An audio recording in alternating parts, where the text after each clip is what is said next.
Well, good afternoon, everyone, and can I welcome all of our newly elected council members to our first meeting of the City of Launceston and open our meeting at 1 p.m. Can I also welcome those members of the public who join us in person and online, and importantly, can I welcome members of our staff who join with us at our first council meeting. Please be seated. Well, a reminder please that mobile telephones should be switched off or to silent, and in noting the attendance we note that all members of our council are present. In recognition of our journeying together, it's my real pleasure to invite Tasmanian Aboriginal Elder Auntie Sharon Holbrook to deliver a welcome to country. Thank you, Mayor. Hello, you. Welcome, everybody. All new faces. Welcome. Okay, here we go. It's only a small one today. Yapalingana Malatina Pakana. Welcome to Aboriginal land, Lutruwita, that you know as Tasmania, whose foundations are forever in the land, the skies, and the seas of Lutruwita. I'd like to say welcome to our new Lord Mayor, Danny Gibson, and councillors here today, attending the council meeting. And I hope that you all pay your respects to our ancestors who have gone before us, respect to today's elders and our future elders. I acknowledge the survival and strength of all Aboriginal people across Australia, and I stand very proud in my identity as an Aboriginal elder and a Palawa woman within the Lutruwita community of this land you call Tasmania. I wish you all well in your endeavours, and may our elders past and present guide and support you, as together we have the knowledge, the experience and the strength to overcome any barriers as we stand proud in our identity as Aboriginal and non-Aboriginal people of Australia. Nari Nini too, thank you and stay safe. Thank you. Well, thank you for those special words, Auntie Sharon, and I want to say that we value and we appreciate them. Not because it's an item on our agenda, but because we are committed to the relationship and a way forward, and we thank you for journeying with us and sharing with us.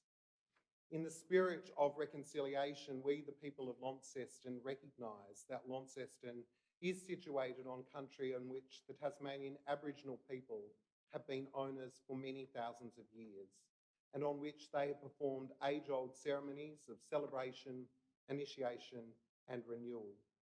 We acknowledge the Tasmanian Aboriginal community of today, their living culture and unique role in the life of this region, and we offer our deep appreciation of their ongoing contribution to our community. Thank you very much. Thank you. Thanks, Auntie Sharon. Well, councillors, we move to item 2 on the agenda, mayoral acknowledgements. And first of all, as I did last week, I would really like to sincerely take this opportunity to congratulate each of you on your election to the City of Launceston. And as I said last week, I look forward to us working collaboratively as a team for the betterment of our community. Councillors, I also wish to publicly take this opportunity to recognise those 2 past councillors in Councillor Spencer and Councillor Priest who were not re-elected to the City of Launceston. First of all, I'd like to publicly recognise Councillor Spencer for 4 dedicated years of tenacious service to our community, and for you to know that Paul will be presented with a plaque at an appropriate time. And I also wish to publicly recognise former past Councillor Krista Priest, who provided 16 months of dedicated service to her community in the role of councillor. And Krista too will be presented with a plaque at an opportune time. The final mayoral acknowledgement, and this is a great pleasure, is to recognise 2 of our team members who demonstrate our core values, who have gone above and beyond and have been recognised for their skill set. Of course, we know that the talents and skill sets of City of Launceston employees continue to set a high standard in our community, and in recent weeks, a number of staff in a diverse range of fields have been recognised through state and national recognition. So last month, the City of Launceston's Environmental Health Team Leader, Michelle, was announced as the 2022 Tasmanian Environmental Health Professional of the Year at the Environmental Health Australia National Conference, which was held in Launceston. In announcing Michelle as the winner, the judging panel said that she is a committed environmental health professional who empowers other officers to make hard and good decisions, and she herself does not shy away from difficult situations. Councillors, could we recognise, please, Michelle?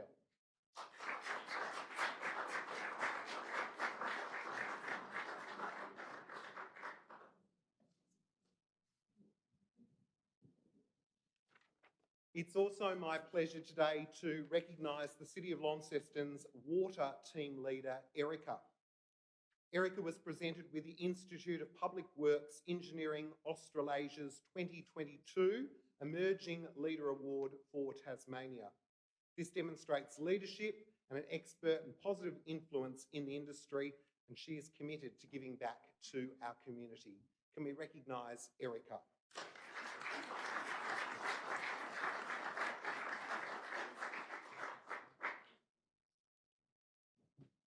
And of course, those two members embody the wonderful skill sets and talents of so many of our team. So in accordance with Part 2, Regulation 8C of the Local Government Meeting Procedures Regulations, elected members are requested to indicate where they may have a pecuniary interest or conflict of interest in respect to any item on today's agenda. Are there any councillors wishing to declare such an interest?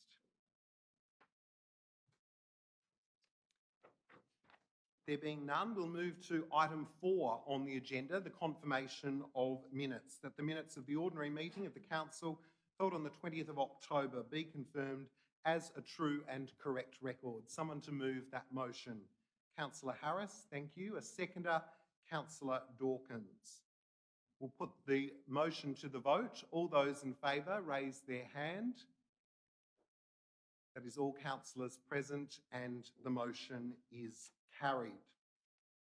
Item 5, Council Workshops 5.1, the Council Workshop held on the 10th of November. Someone to move, please, that Council notes that as listed in points 1 and 2. Councillor Dawkins, thank you. A seconder, Councillor Harris. Councillor Dawkins, do you wish to speak to the motion? Thank you. As new councillors would have recognised, the induction process is such an important part of beginning this journey that you're now on in City of Launceston Council. So we received instruction on how to be good councillors, how to represent community, but also our roles and expectations around planning, which is such an important part of this job. We also spoke about tomorrow together, because I know a lot of councillors, a lot of community members in the recent elections discussed how it is that we consult with our community, and we made decisions around how important it is that we have a community voice. Well, City of Launceston has an incredible tool available, and it's up to all of us to ensure that the community knows how to use it. Also, the Greater Launceston Plan was discussed, the most important strategic document when it comes to the future planning for Launceston. We've got an opportunity now to feed into that for the coming years and ensure that it is the document that the community wants. Thanks, Councillor Dawkins. Councillor Harris is the seconder. Do you wish to speak to the motion? Any councillors wish to make a contribution? Councillor Dawkins, is there anything further you'd like to say? We'll put it to the vote. All councillors in favour raise their hand, and that is all councillors present. The motion is carried. Item 6, there being no councillors' leave of absence applications, we move to item 7. And I'm disappointed to say that Kay Dowling, the president of the QV-MAG Friends, is unfortunately unwell and unable to present today, but will be rescheduled for a subsequent meeting and share the great work of the QV-MAG Friends. We move to item 8, public question time. Public questions on notice in 8.1 are noted there. The Launceston Flood Authority in 8.1.1, 8.1.2, the QV-MAG, 8.1.3, external consultancies, 8.1.4, council committees. Let's move to item 8.2, public questions without notice, and I'll ask Elizabeth to please read our guidelines. We might just ask the camera operator just to step to the side. Thanks, Elizabeth. If you are participating in public question time, please move to this microphone and state your name and address. You may then ask up to 3 questions. Please direct your questions to the Mayor. The Mayor may refuse to accept a question. If this happens, reasons will be provided.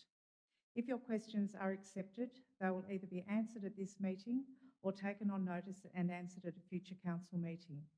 Debate or discussion about questions or answers is not permitted. Thank you, Elizabeth. Mr. Baines, welcome. Thank you, Mr. Mayor.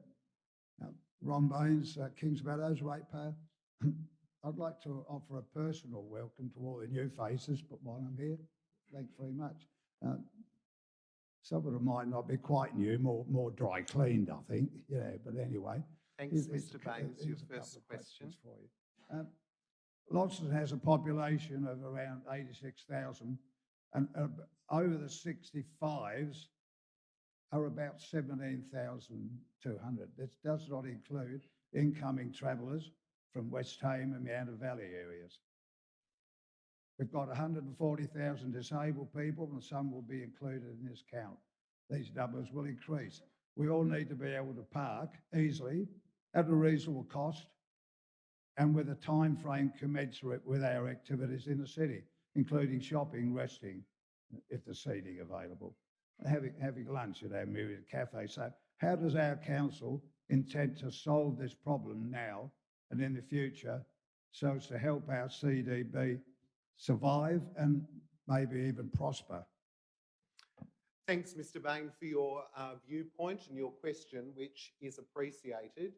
Whilst you may disagree with the response that I'm going to give you, our utilisation of public car parks does suggest that there is significant periods of time during the year, other than Christmas, where occupancy is more than able to cope with the requirements and the needs of the city at the moment. We also understand that there are ways that we can better inform our community of the parking options that are available, such as the Northern Inverest Car Park and CH Smith. But your viewpoint is valid and the councillors have heard that viewpoint today. Thank you. Question number 2. I only have 2 this time. That's good, isn't it? How does this council validate its decision to gouge $10 million from our federal government for a drought, which didn't actually happen, especially given that that money is probably needed very desperately in other areas? Thank you, Mr. Baines, for that question and the narrative that you've provided with regard to the question. It's important to note that in terms of the answer to that question, we have provided that to you and others previously, and I direct you to previous council minutes. But I'd also remind you that this council and new council has heard your question and that ongoing considerations with regard to future development and the finalisation of the acceptance of that grant are ongoing. Thank you very much. Good afternoon. Thank you. Are there any other questions without notice?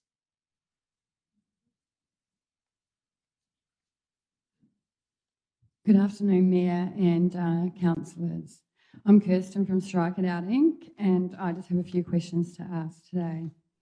Just recently, we had the removal of 2 people up at the Launceston City Council owned, unused, abandoned tennis court at Windmill Hill, apparently due to the health and safety reasons. And the only option told for these 2, which were previously assaulted down at Royal Park, is the place they have to return to. Are councillors comfortable with this advice? And due to the situation, I mentioned going to the media for a response from a council officer, quote, that I probably can't say the next word, might not be appropriate, but something people off and people will not work with me, quoted to me twice. Are councillors comfortable with this situation? And then my third question, back in April the 28th, Councillor Danny and General Manager Ryan said they had sourced 8 portable toilets and they're currently leased by Coates Hire. 1 year's lease on those toilets is a cost to purchase and own. Is this a wise investment for our ratepayer, and are councillors comfortable with the situation? Thank you for the questions. The first response is that I'd like to ensure you that the work that you and other stakeholders in the homelessness space undertake is valued and is appreciated. Our approach is always to work collaboratively and to try and ensure that representation, both through formal mechanisms of our stakeholders involved in the Homelessness Committee and informally, is inclusive. And you would be aware that there was an opportunity for stakeholders such as yourself to be part of that committee. I would also suggest to you, and I'll ask Mr. Ryan to answer the question specifically with regard to the toilets, that information with regard to us, as you suggest, moving on, those 2 members of our community that were previously located in East Launceston, that's new information to me. I'm not sure if that's new information to councillors, but I'm proud of the way that our council officers on the ground, day in, day out, form meaningful relationships with members of our homeless community, support them, try hard to connect them with service providers, engage with meaningful conversations with them. So I'm happy to speak with you offline with regard to those 2 that you've referenced, and ask General Manager Ryan to respond specifically with regard to the toilets. Good afternoon, Kirsten. I guess the philosophy behind the portable toilets being leased as opposed to purchased was that we wanted some flexibility on how they could be utilised. What we do know, and I guess you would maybe agree, it is a transient community. There's scope to bring in and drop off as required, so we don't have toilets sitting in a storage location that aren't being utilised at any given time, is the main philosophy behind renting or leasing as opposed to purchasing. Thanks so much. Thank you. Are there any other questions without notice?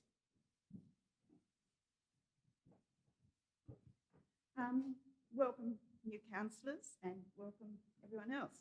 My name's Rosalind Ives, and I'm from West Launceston. My questions today, let me find them again. Sorry. Okay.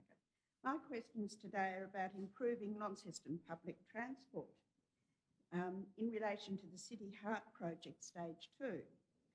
The first question is about our free hop-on, hop-off Tiger Bus service. It's an important service and provided for the locals and visitors, tourists alike. Is it time for the free Tiger Bus service to be reviewed? Which routes are the most popular? Do the statistics indicate a need for change in the routes? Is it possible to extend its runs given changes in popular venues, for example, the Aquatic Centre and the Riverbend Park, during school holidays particularly and during the summer tourism seasons? Could the inclusion of guides on popular tourist runs during the summer season be considered? Are the times appropriate to maximise patronage? The Tiger Bus service has existed for some time for commuters to the CBD, and its route began including the Gorge route from 2019, which was an important addition.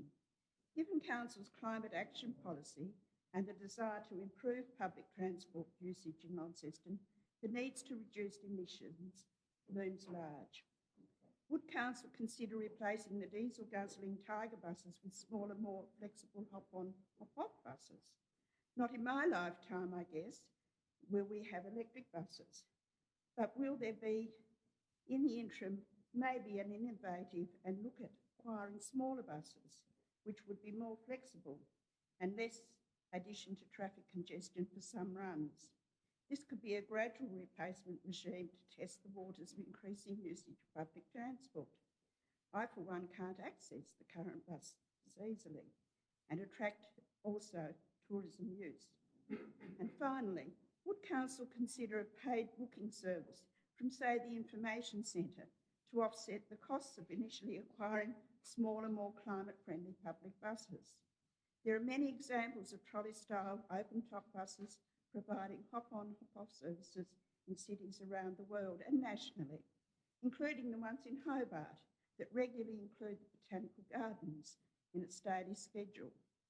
When I have been there, they are always full of passengers, and having used one of these one Easter, the attending guide was bilingual, communicating in Mandarin.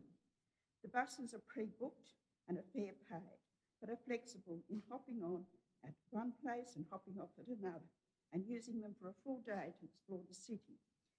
Less car usage has to be a good thing. Thank you so much for your question, and it's opportune given that we are currently reviewing certainly the routes of the Tiger Bus service and both of the different defined services that we provide. I think with regard to the extensive nature of provision of additional types of buses, that we might take that on notice, unless the General Manager, Dan, might be able to comment whether or not the review is intending to incorporate some of that information at the moment. Good afternoon, and thank you for the question. I can confirm that part of our ongoing planning around Tiger Bus is reviewing what types of bus we utilise. So there has been a process initiated which we're continuing to work through around alternatives for different variations of vehicles that could be used to different energy sources for those buses. Worth noting too, we do regularly try and review the circuit of the Tiger Bus to make sure it's current and best suiting the needs of the community. Excellent. Thank you. Thank you. And also the narrative that's provided, the commentary on the Tiger Bus as well, is Yeah, seen as well an done. important component. Thank you. Are there any additional questions without notice?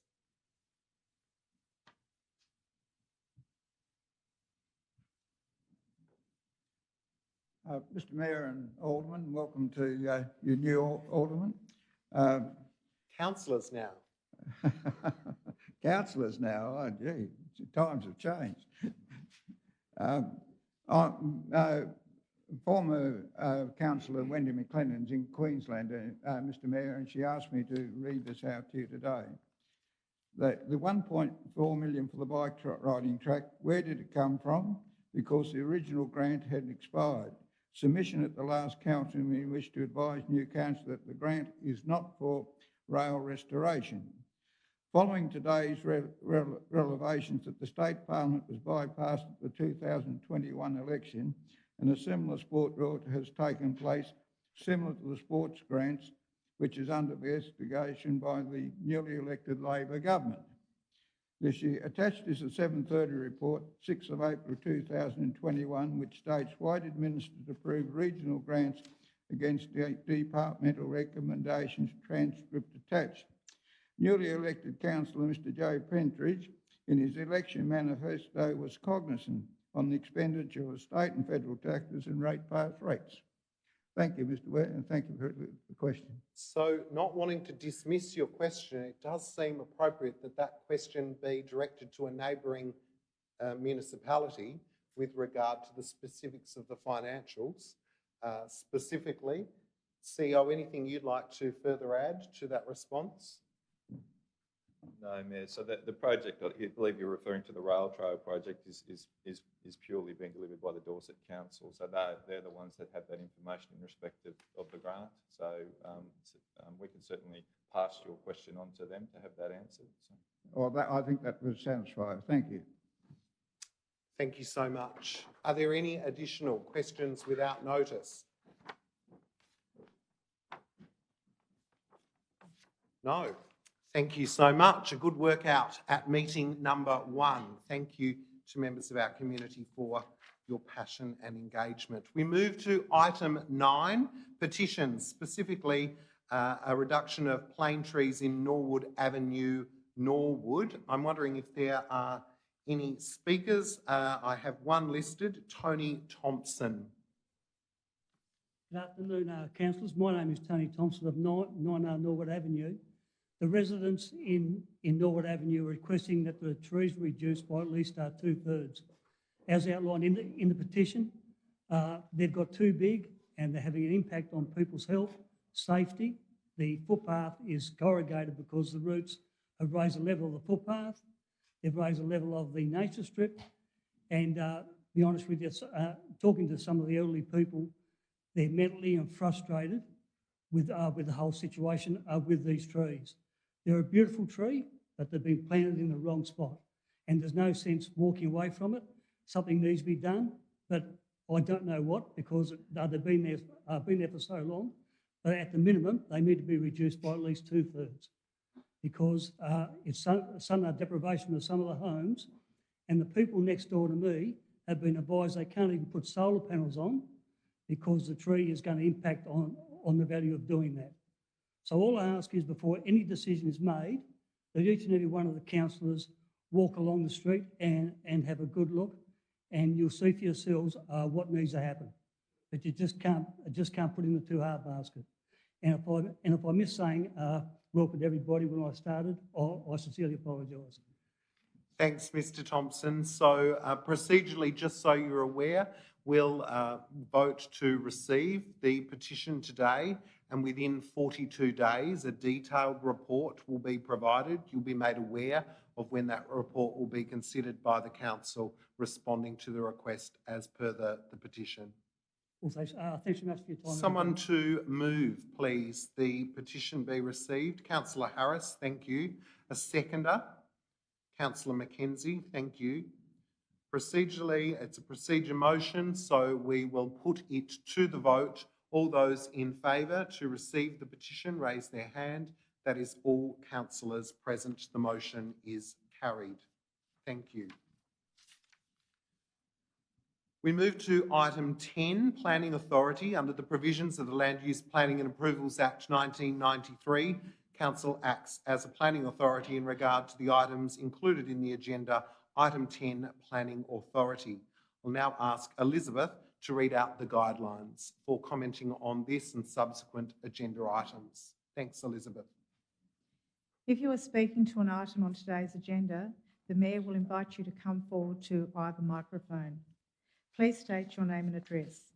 You may speak for up to 2 minutes, either for or against the recommendation. You will hear this sound when you have reached your time limit. You may not ask questions or enter into debate with councillors or council officers. Your statement is not to be defamatory, inappropriate or abusive, or be intended to embarrass any person. The Mayor may direct you to stop speaking if you do not follow these rules, or if your statement repeats points that have already been made. Great, thank you, Elizabeth. We move to 10.1, 6 Georgina Court, West Launceston, construction of 2 dwellings. The first speaker I have listed is Ashley Brooke. Please come forward, Ashley. Ashley Brooke, 60 degrees, 287 Charles Street. I speak for the recommendation. The recommendation would allow the construction of 2 social housing units on a currently vacant site. The proposal will assist with the implementation of Tasmania's affordable housing strategy, in which Launceston is identified as an area with a high demand for social and affordable housing. The proposal aligns with the purpose of the general residential zone by providing residential use and development that accommodates a range of dwelling types where full infrastructure services are available. The proposed development is considered to be compatible with the density of development in the area. Importantly, compatibility does not mean the same as, but means in harmony with the area. The proposed development will comply with the majority of the acceptable solutions in the planning scheme.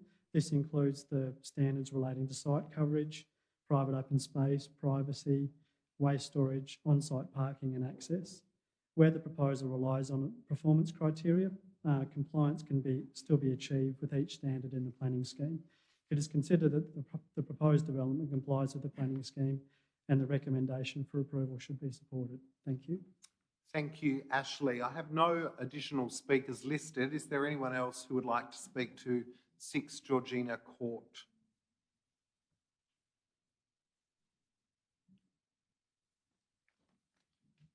No one? We move then to seek a mover of the motion. Councillor Mackenzie, thank you, and seconder, Councillor Harris. Councillor Mackenzie, do you wish to speak to the motion? Thanks, I do, Mayor, and I guess I do this often during council meetings, noting that we're sitting today as a planning authority at this point of the meeting, and the decisions that we make today are all based around what the planning scheme says we should or shouldn't do. Our officers provide a report on these matters and then give us a recommendation for us to consider. And I can note, new councillors around the table, that when you read the representation, there's a lot of emotion that often arises through reading those things. And to be fair, I don't like what I read in relation to those sorts of things. So emotively, I can understand why a lot of the representations were made to us because of a bad experience with the previous residents on the site. And therefore, I guess the concern that something might perpetuate into the future as a result of it still being owned by the same owner and potential people living in that premises that might carry on behaviour similar to the previous people did. Unfortunately, whether we like it or not, that's not an important consideration. Well, it's not a consideration that we can take into consideration when we're looking at the planning scheme. We can only look at the issues associated with, does this meet the planning scheme or not? And as you'll see, there are only two standards requiring any discretion in this particular issue, and one of them is residential density. I think the size of acceptable solution is 325 square metres, and I think it's about 311. So therefore it goes to performance criteria. Our officers have done a significant body of work in regards to the performance criteria in this matter, and basically, and I think as the Speaker said, it's not the same, but the density is actually relevant for the whole area in which it's in, and as a consequence of that, our officers arrived at the fact that the density is appropriate for this particular development. And the other one is the setbacks and the envelope, and I think that's largely to do with the front setback, and again, very minor in its matter, and therefore considered that the performance criteria was met in relation to that. So they're the sorts of things that really are all that we actually have to make a decision about today, and on that basis, I can't see any reason why we wouldn't approve this today. As to relation to the social matters, I'll only make a quick comment about those. Those are things that I think that we should have a conversation with Housing Commission outside of this, but not related to the planning scheme issues that we're dealing with today. Thank you, Councillor Mackenzie. Councillor Harris as the seconder. You'll reserve your right. Are there any additional contributions? Councillor Kai. Well, because this development complies with the planning scheme, I have an obligation to support it. I understand how the residents have felt. I can understand how the residents felt past experience have left them with negative feelings, and how the uncertainty of what the future tenants would be like. And I would like to say that there are thousands of public housing tenants throughout Tasmania, and the overwhelming majority has caused no disruption to their neighbours. Also, that everyone has a right to housing and housing applications to live somewhere. So Housing Tasmania does have strict rules, and I encourage everyone to contact them and report any inappropriate behaviour of a public housing tenant. And at the moment, most likely, due to the increasing number of homelessness in our community at present, I think these 2 units could be allocated to some lovely families, and I support this in a way because I actually grew up in a housing commission unit actually myself as a kid growing up. So not all families or people that's going to be in the housing commission might turn out to be like their past experience. Yeah. Councillor Kai, thank you for your contribution. Given it was your first, I let you go, but I just remind you that some of those matters are not relevant under the scheme, but thank you so much for your first contribution. It was for that reason that I let you continue. Thank you. Are there any other contributions? Councillor, a question from Councillor Walker.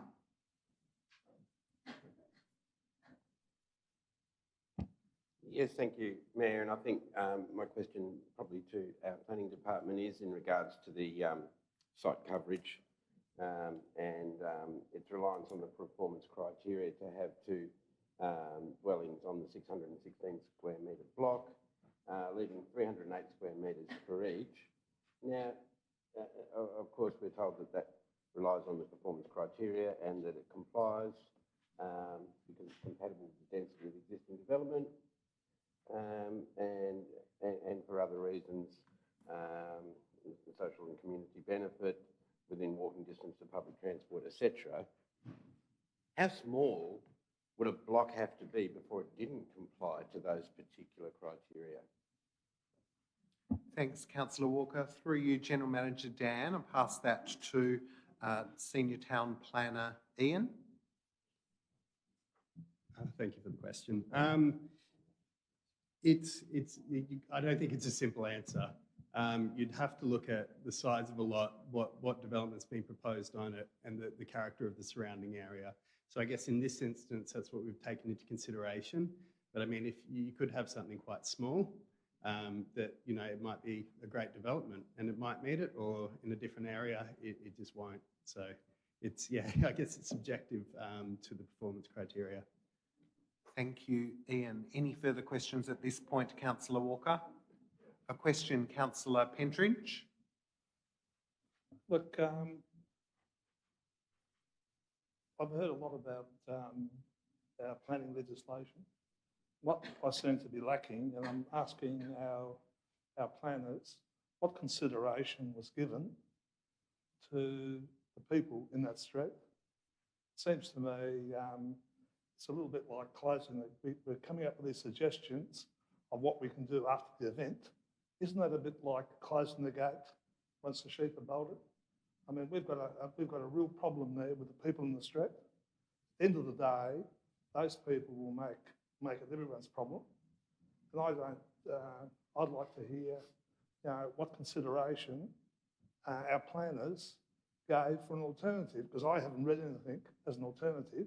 All we've done has, Councillor Walker has just indicated, we seem to have made sure this fitted in the box, and we give it a tick without any consideration for how it affects the rest of the people in that street. Thank you. Thank you for your, I'll take it as a question, which is obviously your view in terms of the way that the scheme has perhaps been interpreted. I might ask Manager Richard to respond with regard to the specific nature or standards that require discretion with regard to our ability to assess this item under the legislative framework.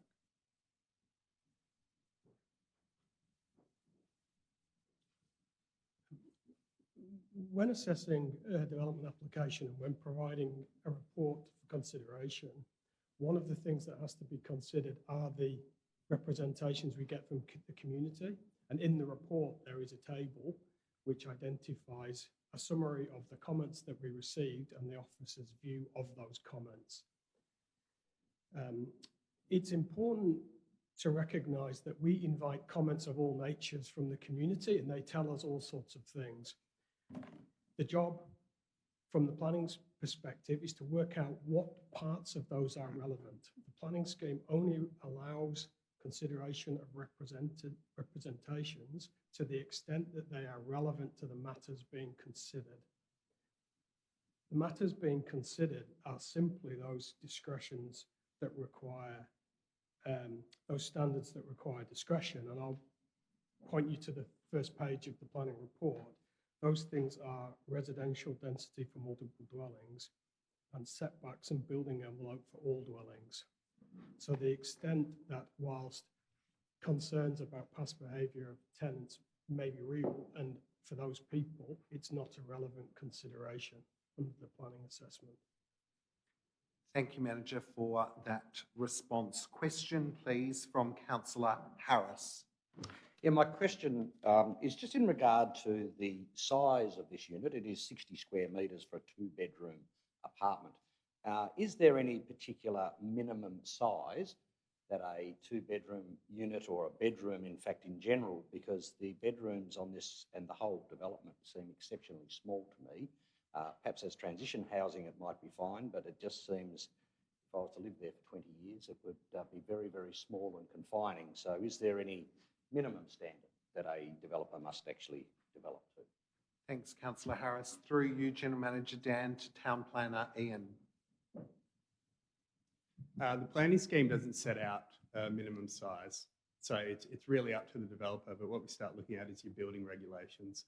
We'll control room size and access and requirements such as that. Any further questions at this time, Councillor Harris? Councillor Dr. Raze, do you wish to ask a question? You're speaking? Yep. We'll just turn our mic Thank on. you. Yep. Yeah. It just to show you, like, it's an issue which is pretty common in Launceston about the importance of neighborhoods in any development in the area. I know it passed all the rules and we'll support that, but we have to how can we take the feeling of the neighborhood as well? Owners have responsibility to respect the neighborhood emotion and the reaction from previous tenants. But whether she could make a recommendation to pass it, in this case, to Housing Tasmania, because I feel it's important, communication are the most important things in these issues, how to reassure the neighborhood that they will do everything they can to ensure that their concern will be addressed. Thank you. Thank you, Councillor Dr. Raze, for your contribution. Again, I allowed it being your first contribution. Are there any other contributions with regard to the planning scheme and specifically the framework that we're assessing it under? Councillor Walker. Thank you, Mayor. I do wish to speak to address this issue, and of course, what councillors can see here is, another difficult decision, and it is because you're damned if you do and damned if you don't, in a way. And of course, it's quite plain what the issues at stake are. Everyone's read the representations and understands the concerns of the residents, but we also understand that this particular development application does meet the planning scheme. I did ask the question in regards to the actual size of the dwellings in comparison with the lots, because I think that is probably the one area in which you could potentially challenge that under the planning scheme. Having said that, we are told, and indeed it does meet the recommendations under that particular discretion. So in that sense, it is difficult for any of us to object to this plan today. Having said all that, I can hear people wanting to elucidate issues that are outside the planning scheme in regards to addressing housing department or housing Tasmania, as it is now. And sometimes it is also other operators that are not-profit organisations doing similar types of developments. And the message seems to be very loud and clear, not just from this table, but from the community, is where is that thought that is put into integrating these developments and making them acceptable, not just for the community around them, but for the people who will live in them as well. How do we provide affordable housing that is also livable housing, not just for short-term temporary residents, but for people's homes? We all want a home. And that's what this will provide for two families or two individuals if it's approved today. I would like to think that that message is heard on a statewide level, and that we can find ways to send that message forward. But in in particular examples, and this is quite often the only time that we talk about these things, when a development comes forward, is not the time for that message to be voiced. We have to find other ways in which to have that conversation and to continue to have that conversation. So in taking all that into account, I know there was a suggestion by one councillor that perhaps we could amend the motion, and I'll wait to see if that may be the case. But if not, I will be reluctantly supporting this DA today, and I will reiterate, I suppose, what other councillors have tried to elucidate, which is let's find the mechanisms, let's find the ways forward, both for the people who are the recipients of Housing Tasmania's efforts, but also our broader community who would like to live in harmony and of course accept that that is a part of the pathway forward for housing Tasmanians. Thank you, Mayor. Thanks, Councillor Walker, and I think your point's a valid one. We should invite Housing Tasmania to a workshop and have that conversation with them, and the CEO's made a note of that. Are there any other contributions from councillors? Councillor Dawkins. I too will be reluctantly supporting this because, as others have elucidated, it does fit within the planning scheme, even with discretions. I think the important voices missed out of this conversation, which are not for planning consideration, but as we have given some latitude for this debate today, we understand the voices of the community who have had difficulties, but the voices we haven't heard are the future people who will live in these houses. Now, these are people who need a home. These are people who we know are on waiting lists for up to 2 years in some instances to receive a safe roof over their heads. So I think we have to step into this space with optimism that those people who aren't being heard today will, once this is approved, and I believe it will be, either at the table today or at future consideration, that they will receive a fair hearing within the planning scheme and within the requirements of this legislation. Thanks, Councillor Dawkins. Are there any other councillors who would like to speak to this item? Councillor Harris. Yes, I did reserve it, so I better use it. I also will be supporting this because, but like the others, not happy about it, 60 square metres, and particularly as a bedroom, shown as a double bedroom being 2.5 metres by 3.5 metres. It might look all right on a piece of paper with a bed drawn in it, but I can assure you that that bed with room around each side of it is certainly lucky to be a double bed and more likely a three-quarter bed, as they call them, just a larger single bed. And I do think we need to have that conversation very much with Housing Tasmania about the actual size. But of course, the bigger the lot, the more coverage of the ground, the number of parking areas would have had to be provided, the less green space and a smaller lot of land. The architects aren't silly, so they make it squeeze in. They try to meet all of our planning requirements so that it gets planned, but it's not necessarily good planning. But as Councillor Dawkins said, let's hope that some people who go into this unit become good neighbours, good friends, and you know, I'm sure, as Councillor Kai said, you know, 99% of the people who are in fact in Housing Commission or Housing Tasmania, it is now, properties are in fact good tenants who want simply to live their life with a roof over their head. And certainly this will provide that. So it has my support. Thank you. Thank you, Councillor Harris. Are there any other contributions, or is there any councillor who wished to put forward any alternates that haven't been covered? I'm looking down the table. Someone had indicated prior to the meeting, Councillor Pentridge. Is there anything further you wish to do? You're happy? Okay, thank you so much. So if there are no further contributions, just checking, it's the first contribution that's the hardest. As the mover, Councillor Mackenzie, would you like to close? I do, thanks, Mayor. I'm going to call you Deputy Mayor. Look, as I thought, a large part of this conversation was about the people aspects of it, not the planning aspects. If there'd been exemplar tenants in this building beforehand, I suspect this wouldn't have even reached this table. So the reality of it is people are making assumptions about things that we know nothing about as to what's going to happen to the future, as to who's going to live in those buildings. The reality of it is I think it was put up through representations that it should have been a single residence. The owner of the Property Housing Commission considered that and said, no, we want to build two. So therefore we are being faced to deal with 2 units, whether we like it or not. There was talk about the size of the residence and the size of the bedrooms, which were, I think, determined were a bit bigger than what some of the representatives said they were. So all of that sort of thing apart.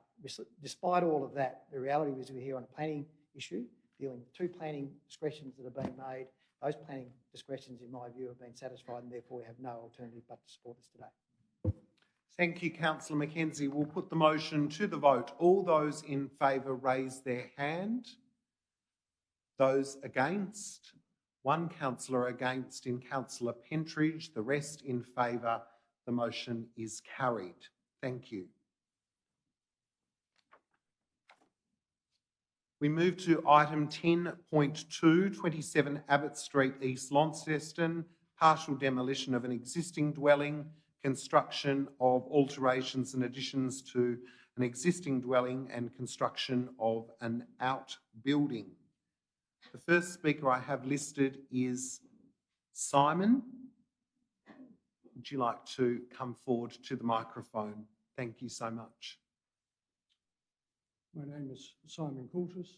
I'm a resident of East Launceston. Lord Mayor, councillors, the report and recommendation that you have received is erroneous in part and omits key issues regarding this development. Firstly, the Heritage Register. The properties 21 to 37 Abbott Street are listed in Council's Heritage Study 2006. This was conducted by Mrs. Gail Plunkett on behalf of Council and indicates beyond doubt that this is a heritage listed precinct. You may refer to the listing in your website. There is no reference in the report as presented to the fact that the envelope of the extension does not comply with the planning directive. As such, it will be clearly seen from Abbott Street, thus impacting on the heritage of the precinct.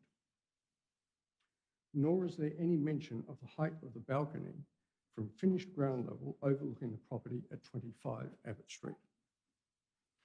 Finally, there is the question of the overshadowing to my property, number 27A. It is normal that shadow diagrams, when submitted, include timing and show at least the winter solstice. The drawing does not indicate what date it is calculated, but does show impingement of solar access to the living spaces on my property. This will adversely impact heating bills. My agent has advised that rental income and property value shall be adversely impacted should the proposed extension be approved as is. As such, we shall be left no option but to seek compensation. Thank you. Thank you. The next speaker I have listed is Danica.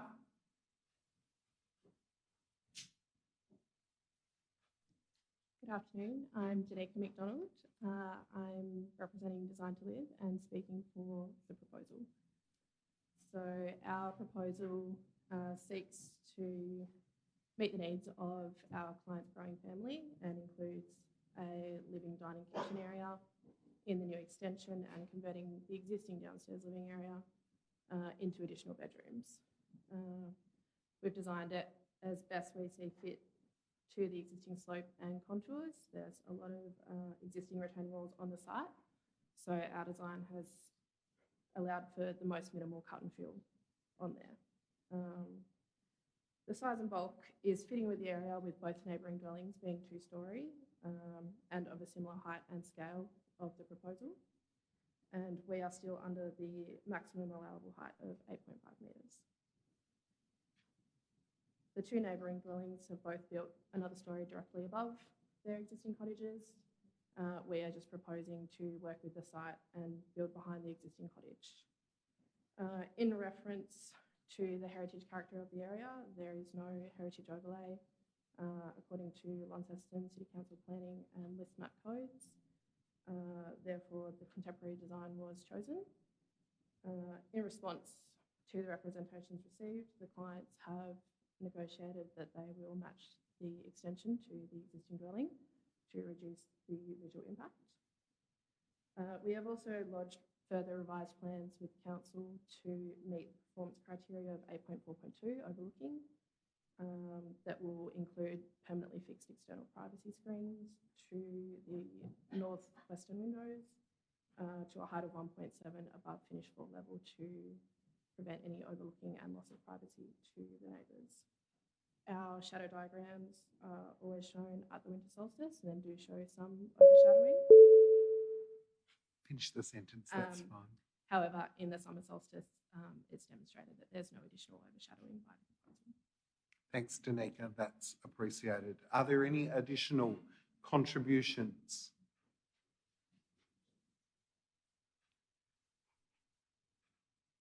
There are no other speakers listed. Is there someone who would wish to move 10.2? Councillor Mackenzie. The seconder, Councillor Harris.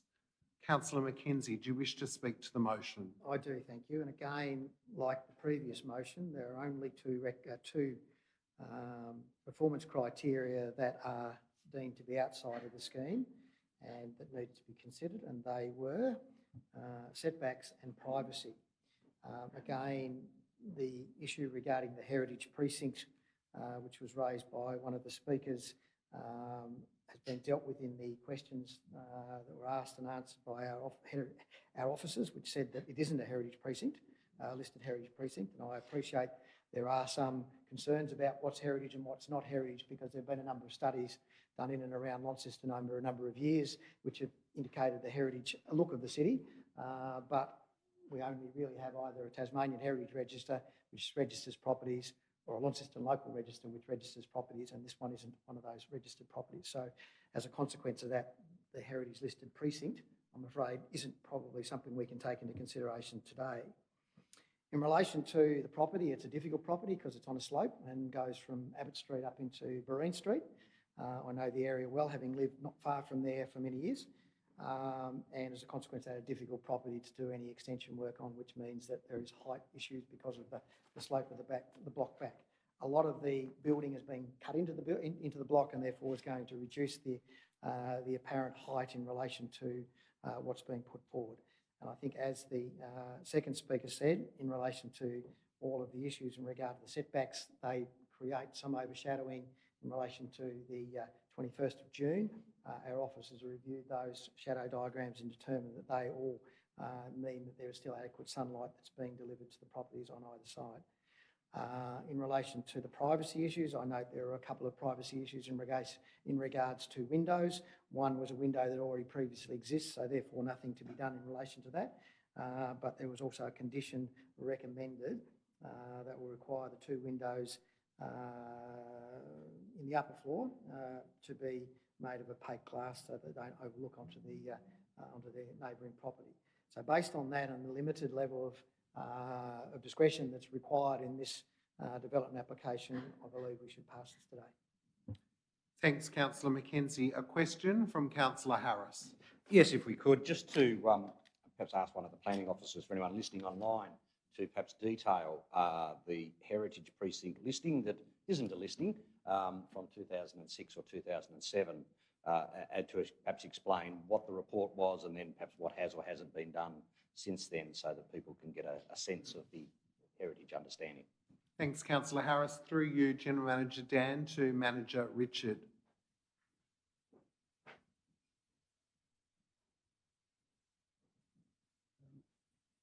In the early 2000s, the Council and the Heritage Council jointly funded a study of heritage properties in Launceston to identify potential additional listings.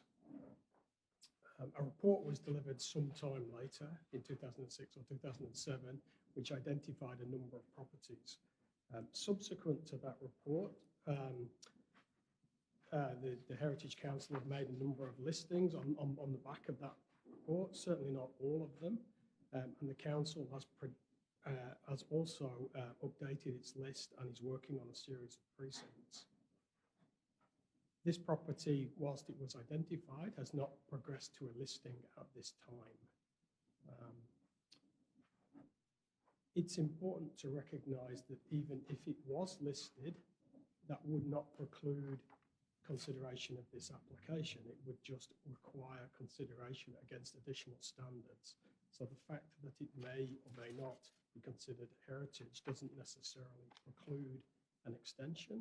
So that's important to note. But the fact of it is that this is not listed. Thank you, Richard. Any further questions, Councillor Harris? As the seconder, do you wish to speak? I will, because there really, as Councillor Mackenzie said, two small concessions, one of which has been addressed by the permanent privacy screens and the installation of some opaque glass to stop overlooking to the property on the northern side. Yes, it's whilst it might not be what was there, it is in fact contemporary, and perhaps in 100 years' time we will then add it to the heritage listing of how an old building can be married to a new building. And that will be interesting to those people of 100 years' time to see what our architecture was like in 2022. Thank you. Thank you, Councillor Harris. Are there any additional contributions? Councillor Walker has a question. Thank you, if I may, Mayor. Just like to query the notion that there are only 2 minor discretions for this particular development. If we're to look at the building envelope, it's quite clearly exceeds that, especially at the, what we say, northwestern corner of the property, and therefore relies on performance criteria. Part 4, stating that visual impacts caused by the apparent scale, bulk or proportions of the dwelling when viewed from an adjoining property. Can you tell me how this particular development proposal does not have a visual impact caused by its scale or bulk outside the building envelope? Thanks, Councillor Walker, for the question. Through you, General Manager Dan, to Town Planner, Senior Town Planner Ian.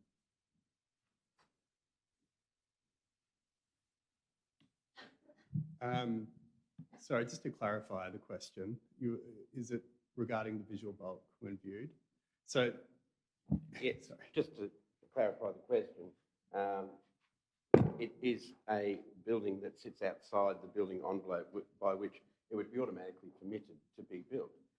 If it was inside that building envelope, the proportion that sits outside the building envelope, can you explain to me how that does not have visual impacts caused by its apparent scale, bulk or proportions of the dwelling when viewed from an adjoining property, i.e. the property to the north, perhaps the property to the south as well, also impacted by exceeding the building envelope? Thanks, Councillor Walker. Thank you. okay, so the plans indicate in red the areas outside of that building envelope, and there that's what we generally focused on during that assessment of the performance criteria. I mean, that's what the assessment has generally judged against, and there's numerous factors of what it's made out of, its setbacks and the slopes on adjoining lots, existing vegetation. I mean, there's numerous considerations, I guess, that you go into. And again, the assessment of the performance criteria has considered that, and considered that, well, no, the visual impact is considered to be reasonable. Thank you, Town Planner Ian. Councillor Walker, any subsequent question? Thank you, Mayor. There is also a proposed shed at the back of the property. That is included in this particular development application? Senior Town Planner. Yes, it is.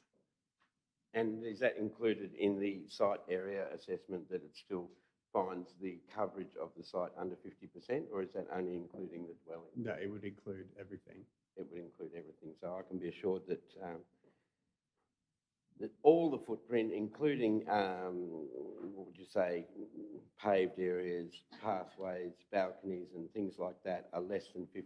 No, so site coverage only includes roofed areas, not impervious areas. Not impervious areas? Roofed areas only. So the whole site could be impervious and it would still meet that criteria? That's right, under the definition of site coverage under the planning scheme. Only roofed areas, thank you, including the eaves of buildings, I'm presuming? I believe so, or it may exclude, oh no, I believe it is eaves as well, or roofed area. Thanks for the questions, Councillor Walker. Are there any other contributions?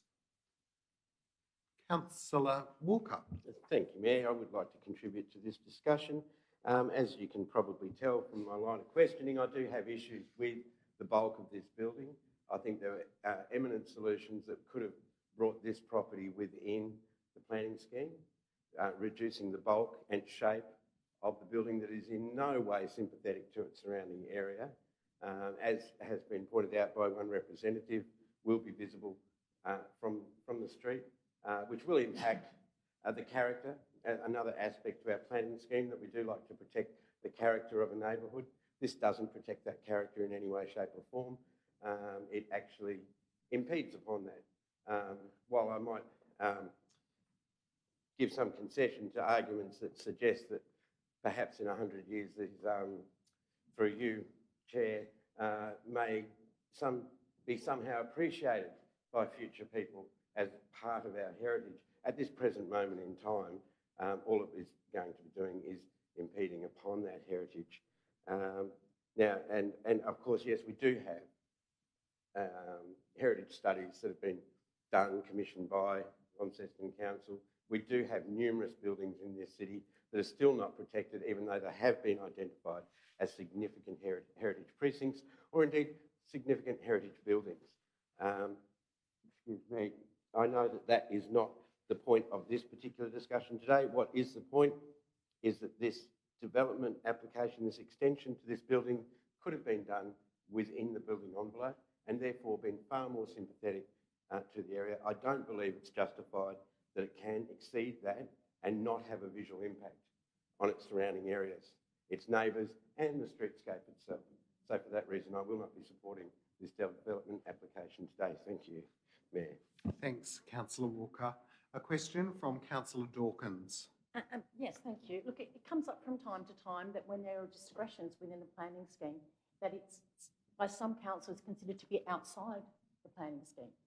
Could somebody please speak to how a discretionary recommended for approvals with discretions still fulfils the planning scheme requirements? Thanks, Councillor Dawkins.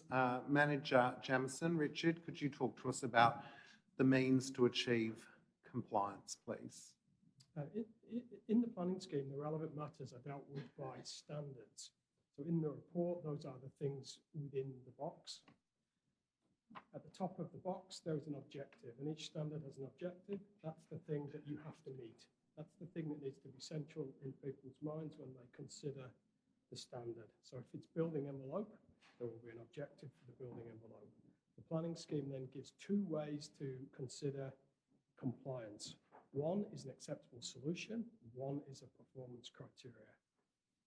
They are both equally valid methods of securing compliance with the standard.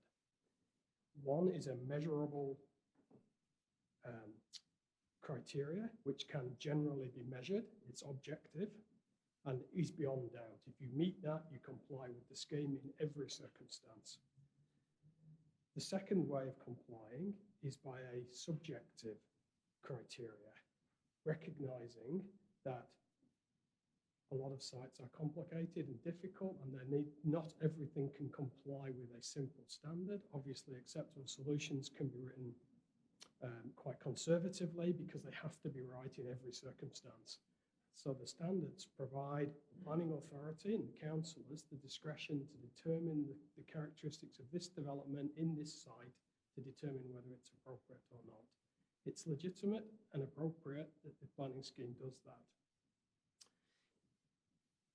If it meets the performance criteria, it meets the objective and the development should be approved. If in the minds of the planning authority, the development is not capable of meeting the acceptable solution or the performance criteria, the development should be refused. Is that clear? Thank you. Does anyone else wish to speak to the item? Councillor Kai. I was just wondering, I know it's not far off the building envelope, it's only a little bit off the building envelope. Would the development would have still worked if it was within the building envelope? Councillor Kai, a question, a hypothetical question. Manager Richard. As pointed out, that's a hypothetical.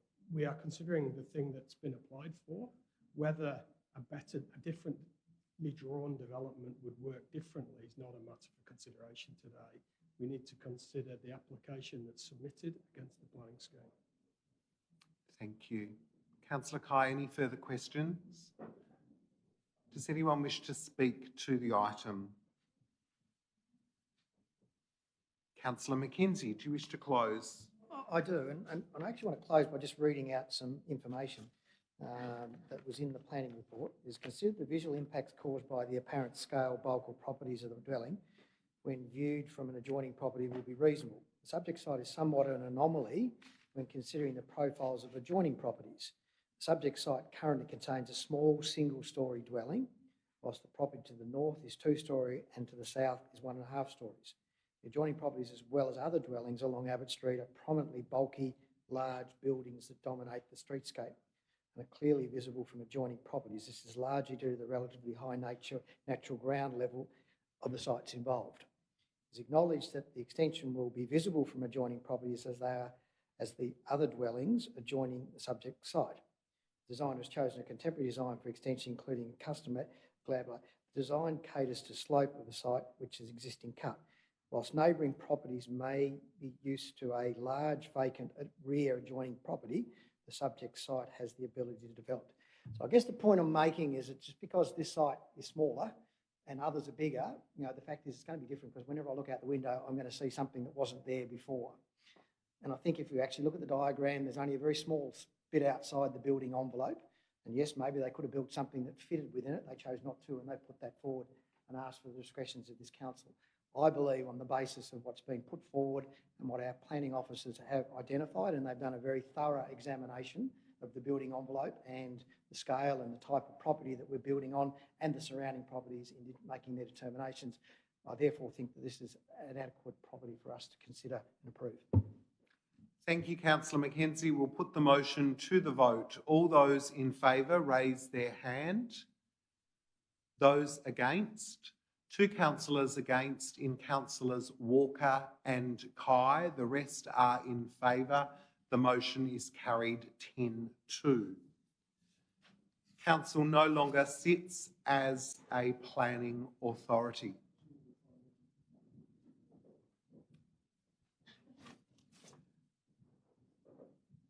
We now move to item 11, announcements by the Mayor at 11.1.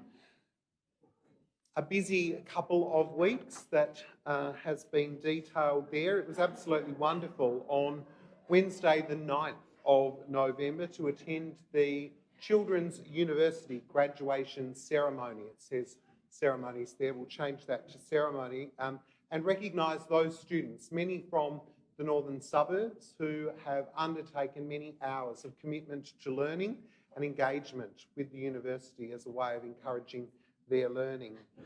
Also on the same night, together with the Deputy Mayor and Councillor Harris, it was wonderful to welcome 500 or more visitors to Launceston for the long-awaited Veterans Cricket Australian National Over 70s Championships, rescheduled some 3 times due to COVID, and I'm sure you would agree the economic and social return from more than 500 visitors certainly being felt in our municipality.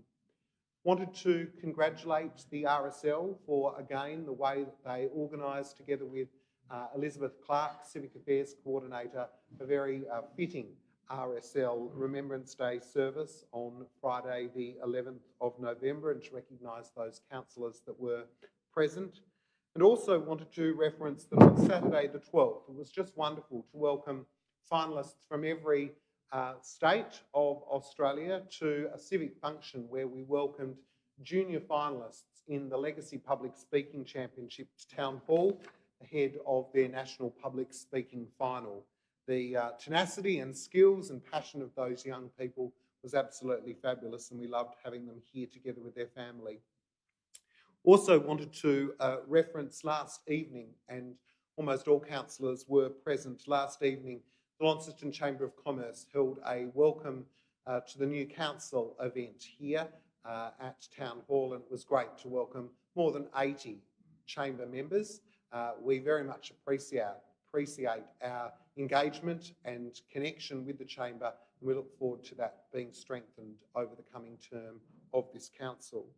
Are there any questions from councillors with regard to any of the items listed in my mayoral acknowledgements?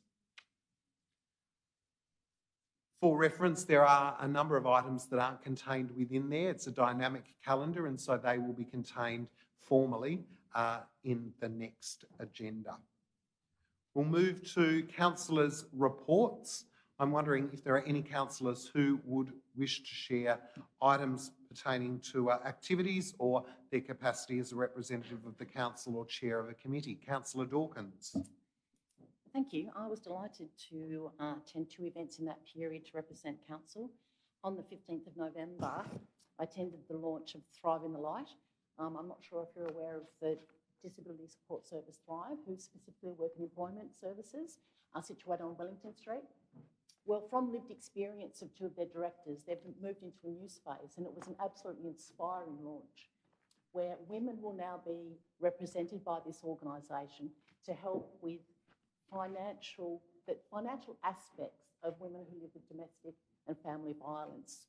So this doesn't necessarily mean women who are leaving a family violence situation. This might mean women who are making that decision to stay within that family unit, but use some really clever ways to be able to build capacity within themselves to make that final move. So one of the points that was discussed was they're building an app that can be disguised on somebody's smartphone to look like a game, but in actual fact, it's a way for that woman to be able to start secreting some money so that eventually, with the help of this organisation, they will have enough funds to be able to set themselves up in a new home, either with themselves or with their children. So there's legal support, psychological support, especially considering that Tasmania has some of the strongest laws around coercive and financial control. So I didn't realise this, but we have actually led in this element of legislation. But what they also suggested was out of the 3,000 complaints that have been made, only 300 actually took in court. Now, we've got a long way to go for everybody who's in that ecosystem to understand what financial and coercive control is. It started off as something which people expected, that through gender roles, that the men held the means of production and the cash, and the women worked at home, and that money was meted out to them. Well, that is now considered to be coercive financial control. So we've got a long way to go to be able to liberate women from the yoke of that kind of domestic, which used to be domestic work, which is now considered in some ways to be domestic violence. I also attended, much lighter tone, the opening of the gate at Swinging Gate on the 9th of November. For those of you who've been interested in the growth of agritourism, and alongside our recognition as a city of gastronomy and all of the wonderful people working in our local food movement, this was a chance for an alumni from a recent course to be able to discuss what it is that they'd learned. And what an amazing event.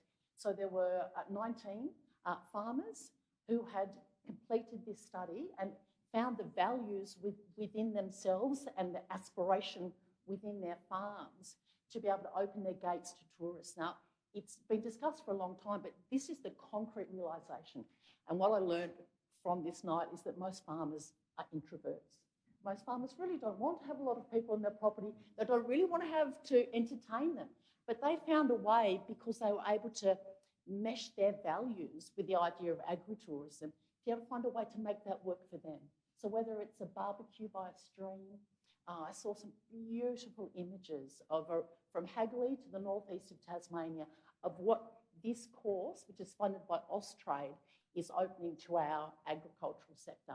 It's a way for people to value add what they're already doing, but it's also a way for people to come to the island and enjoy the experience of what Tasmania is without having to send our produce away for people to enjoy that. So I'm going to leave this in the councillors' room. I encourage you all to have a look at it.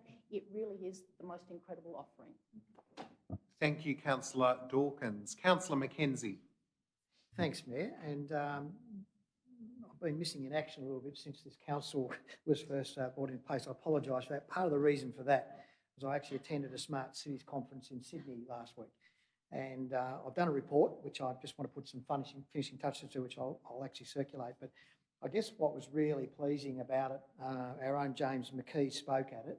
I think what I really found is that we as a tech city are pretty well up there in what's going on around the country. But having said that, the benefit of this is the learnings you get from going along to this, and some of the other smart cities around the countryside are actually worth learning from. So there's a lot of potential takeaways and things that we as a council, I hope, will consider over the next 4 years, and I'll outline those in my report to you. But just as a highlight, there's the city of Brimbank, I think it is in Melbourne, trying to work out how they found out what things were and weren't working. And they worked out that the best vehicle to find out a lot of this stuff was to stick cameras on the front of the garbage trucks, because they go up every street. And they're collecting data on potholes and signs that are down and all sorts of different things, which sounds really good in itself. And I think there's further exploration and not cheap exercise either in putting, but they've worked in with Swinburne Tech in regards to how they bring that data in, and therefore they can then plan their working operation, saying, well, we've got 20 potholes to do, and take this circuit and you'll go through every one of them, work out the best route, so it will save time and money. I suspect there's a data overload that's coming in at the moment just from listening to it, and then how people like Shane and his team then actually use that data and actually do it, because everybody says, well, you know there's a pothole there because you've got it on your system, why haven't you fixed it? So there's all that sort of side of things, but there's just some fantastic technology that's being used out there. There's the 3D printing, and they're called Fab Labs and things like that, which are really worth doing. But I think we are doing well, but there are a lot of things out of here. I think getting close to places like Geelong, who won the International Smart City of the World last year, and places and the links that we made last week with various people in that, I think will actually help elevate our thing. So look forward to this report when it comes out, because it really is an interesting meander, and I've got some links in there that people can go and have a look a bit more about twin cities and all sorts of different things. So really good thing. So I really enjoyed that, and I think valuable time there. Comment regarding the plane trees, just more for information. I note that in Melbourne, which is Plane Tree City, there is a project going on at the moment to remove plane trees there because of the allergen issues associated with them. And I think what they're doing is they're planting trees in between plane trees, and they're removing over time. So just something for us to consider in relation to looking at the petition that's there. And again, just commenting on the Mayor's comments regarding the Children's University, whilst I wasn't there this year, the impact that it has on lots of people in the areas that I represent out in the northern suburbs is absolutely amazing, where people who wouldn't have thought university was in their scope of influence are doing it through the neighbourhood houses and through the childcare centres and stuff like that, and that's fantastic. And the buzz that you see with those young people then gives them that aspiration that, yes, I can do this one day. So it's fantastic. So terrific to see you out there representing us. Thanks, Councillor Mackenzie, and we look forward to the report. Are there any other contributions from councillors? Councillor Harris. Just briefly, thank you, Mayor. I think with the veteran cricketers, I think it was 500 participants and 1,500 visitors. So 3 times the bang for our buck that we got there with the veteran cricketer. I'm sure they didn't enjoy the rain earlier in the week, but I guess yesterday they would have got back out on the field. Just to speak briefly on my Franklin House committee. Franklin House is, of course, part of the National Trust, and in fact the first property of the National Trust in Tasmania. They'll be holding their annual fair next Sunday, the 27th, 38 stallholders. And I just give anyone their suggestion that the gates are open at 9 a.m. If you want the best selection of the homemade cakes, jams and preserves, get there early because they get picked over pretty quick. Thank you. Thank you, Councillor Harris. Any other contributions from the table? Second go, Mr. So I did forget one just this morning, and just because we're a shareholder in the Launceston Airport, I thought it'd be worth noting that today we signed an MOU with Countrywide Hydrogen Proprietary Limited, where we're looking at opportunities to bring hydrogen really to the face as an energy source going forward into our community. So it was a pretty exciting time this morning, and the speakers there, including the Minister Barnett this morning, talking about the opportunities that might exist with hydrogen. And I think relevant to a comment that was made earlier by somebody about our buses and cars and things like that, that this is really real and could happen very quickly. So pretty exciting to sign that MOU this morning. Thanks, Councillor Mackenzie. We'll move to 13.1.1, noting councillors' questions on notice, north-east flood issues. 13.1.2, control of street lighting. 13.2, councillors' questions without notice. Are there any questions at this time from councillors? Move to item 14, page 37, Tender Review Committee at 14.1. Someone to move the recommendation. Councillor Mackenzie has moved. A seconder? Councillor McMahon. Councillor Mackenzie, do you wish to speak to the motion? Councillor McMahon, would you like to speak to the motion? Would any councillor like to speak to 14.1? No contributions. We'll put it to the vote. All those in favour raise their hand. That is all councillors present, and the motion is carried. Item 15, Creative Arts and Cultural Services Network. 15.1, the QV MAG, as General Manager Fitzgerald makes his way to the chair at the front. He's been on the hard chair all day, has to have a go on the comfy one. Someone to move 15.1, that Council adopts the QV MAG annual report and submits the annual report to the Minister of the Arts to be laid before Parliament. It's moved Councillor Dawkins, a seconder Councillor Palmer. Councillor Dawkins, do you wish to speak to the motion? Yes, I do. This annual report, under the stewardship of General Manager Shane Fitzgerald, I like the way the report's laid out. It's very clear. So it's the 130th year of operation. The planetarium received its 250,000th visitor, and I think we can all express in our histories growing up in Launceston what the planetarium meant to us all. For me, it was the first time I really gazed at the stars and had that sense of how small it is to be a human, but also how profound. We had a 5.5% increase in visitation, which we expect to be increased next year, I would imagine. 22,000 visitors to the art gallery, over 97,000 to Inveresk, and 205 surveys completed by visitors. Again, I think that's a metric we'd like to see increase, but it's a great place to start. I like the way the metrics have been laid out in the reports and the various kinds of exhibitions that we've been able to produce at the site over the last 12 months. The programs at a glance show the breadth of what the offering at the incredible QV MAG really is. And we were all pretty excited by the new brand and direction when it was presented to us in the last term of council. I think all councillors would like to thank volunteers and friends and the team who work at the QV MAGs for their incredible service to history, knowledge, and to creative practices in Launceston. The archives in Tasmania are one of the most exceptional archives in the world, and I regularly hear that we don't know what we've got in Tasmania, and I know QV MAG is sitting on a lot of information that over the next 4 years we will see brought to light. Thank you, Councillor Dawkins. Much appreciated. Seconder, Councillor Palmer.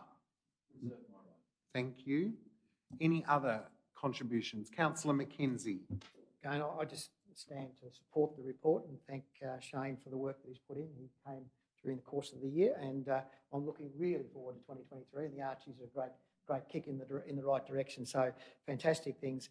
I get the chance to go and meet and sit down with Shane, and I went there very early in his tenure and saw his whiteboard and what directions we were going. We were going in many different directions, but it's a really exciting place, the QV MAG, and got lots of upside, I think, in relation to it. I mean, it's assets, for those who don't know, value in excess of $200 million that are sitting within the remit, some of it on show and some of it in storage, a lot more of being on show, some of it in the CEO's office, and I think some going into the Mayor's office, which is great. But the more we can get to see of the exhibits and the things that we actually treasure, the better. But I know Shane's got clever plans in relation to what that's going forward, and I really endorse his first report.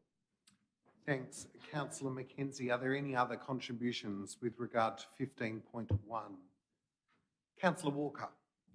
Thank you, Mayor, and thank you for this report and the overview that is provided. It is an exciting time. It's a changing time for our cultural aspects of our city, of course, notwithstanding the Aboriginal Partnership Plan.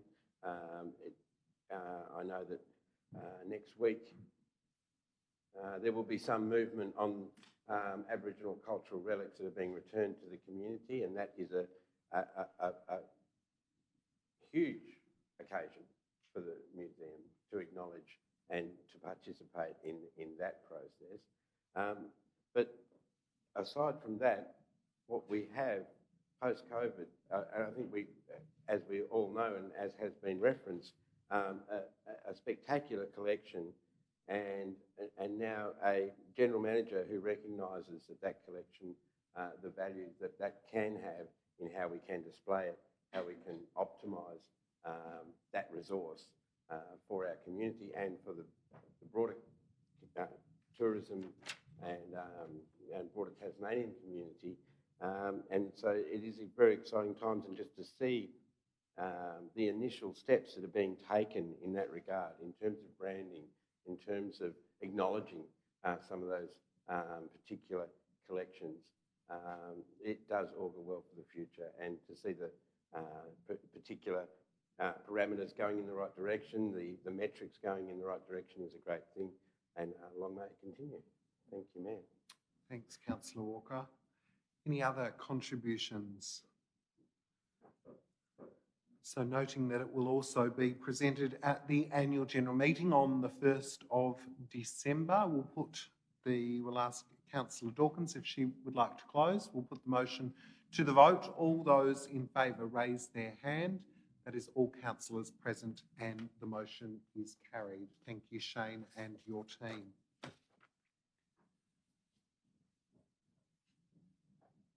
We move to item 16, Organisational Services Network, and we welcome the General Manager, Louise. 16.1, City of Launceston Annual Plan, progress against annual plan actions for period ending 30 September 2022. There are no speakers. Someone to move the item. Councillor Mackenzie. Seconder, Councillor Harris. Thank you. Councillor Mackenzie, do you wish to speak to the item? I think largely it should be for noting, given it's the first report that our new councillors have seen. But I do want to just highlight, I just thought I'd just highlight a couple of things that just came up and have come up in conversation today and in recent times, either by way of email, like the development of our smart city strategy. We're saying we're 25% there, and as I said, we're performing very well on that, and I think there's still a long way to go, and it's pretty exciting. Just also wanted to highlight levels of service planning, which is also noted in there, and that I foreshadowing a motion that's going to come in relation to trying to move that along in a particular area in the next 2 or 3 meetings.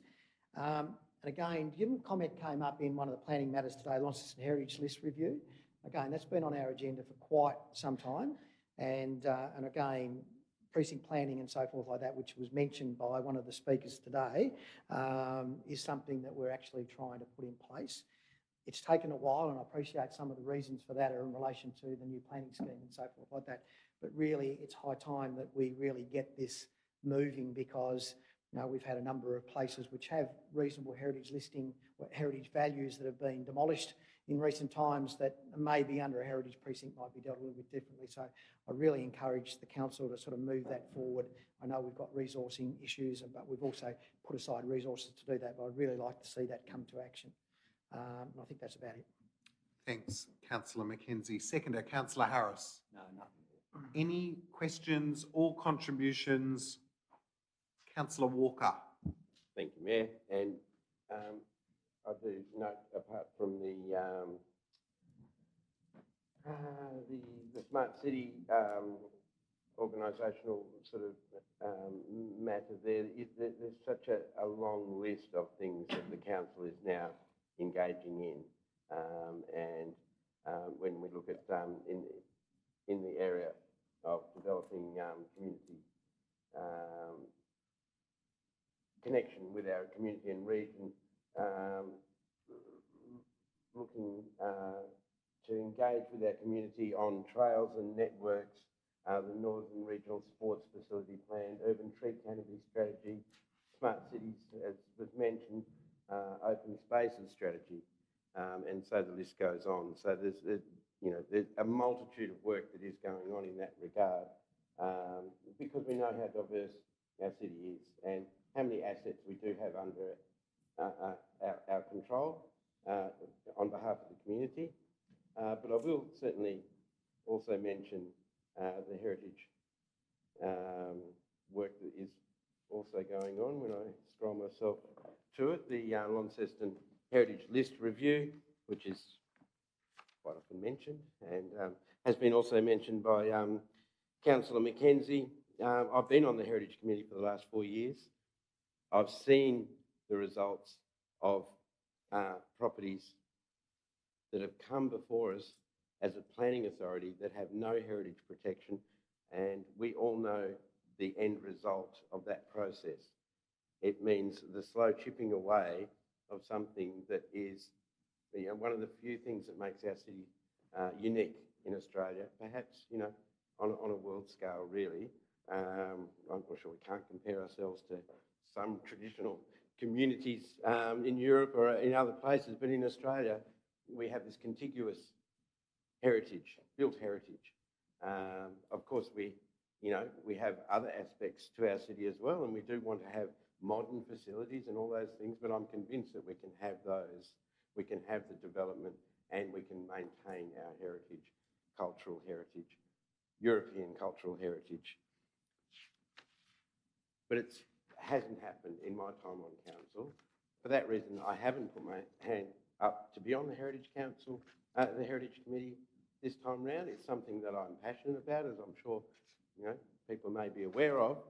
But I do feel as though it has come to a point where I feel as I may be freer to focus on that issue outside that Heritage Committee than I would be on that committee. And that's a sad time, I think, for myself and for the council.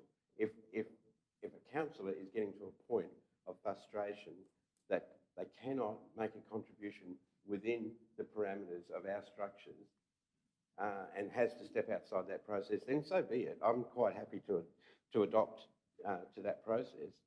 But it is one of the reasons why I got on council. So I'm not going to step aside from that.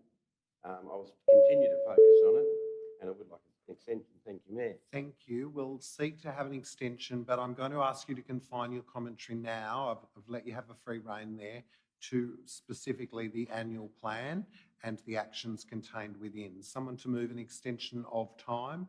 Councillor Mackenzie, a seconder. Councillor Britton, thank you. All those in favour, raise their hand.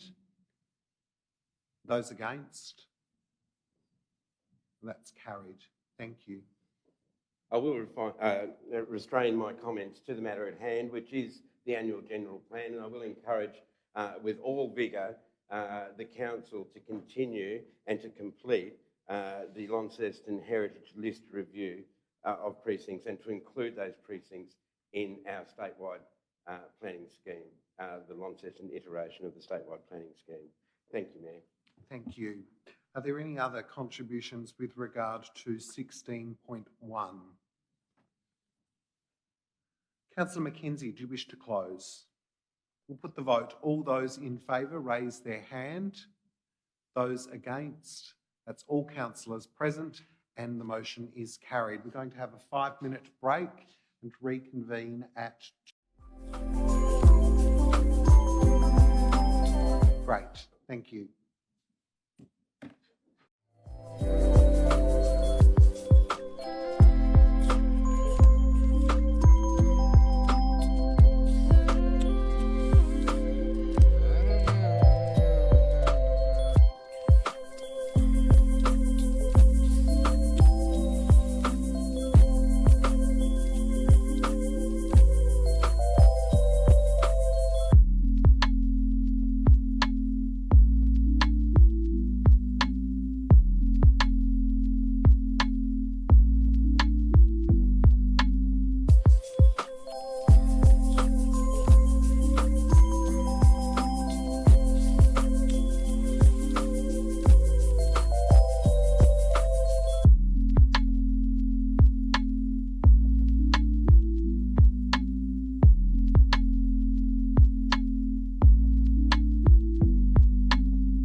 Councillors Walker, Pentridge and Kai are not at the table. They're slowly making their way back in. It's all good. So Councillors Kai and Pentridge are back to the table. Councillors, I wonder if I could have someone move that we bring item 16.6 to the table. That's moved Councillor Harris. Is there a seconder? Thank you, Councillor Britton. Harris and Britton. All those in favour of bringing 16.6 forward on the agenda raise their hand. That's all councillors present at the table, noting that Councillor Walker is not with us. That is carried. We move to 16.6, petition response e-scooters in Kings Meadows, and we have a speaker, Mr. Steve Cool. Welcome, Steve. Thank you. Thank you, Mayor. Councillors, I'm from the Manor Gardens Retirement Village, which I must say is hosting a very nice art exhibition tomorrow evening. You're welcome. It starts at 5 o'clock. But yeah, I organised a petition to try and keep e-scooters out of Kings Meadows, the footpaths area surrounding the Meadow Mews. I know it's not going to be an item that's urgent at the moment, but I would urge councillors to have a look at the footpaths out there around the meadows and just see that they're bad enough for the older people who already use them. And there are a lot of older people in the Meadows area. They come from the Manor, they come from Aldersgate, they come from Brampton on the Park, they come from Glenara Lakes. So we feel that with the introduction of scooters, willy-nilly, there could be a lot of accidents concerning older people if it's brought in.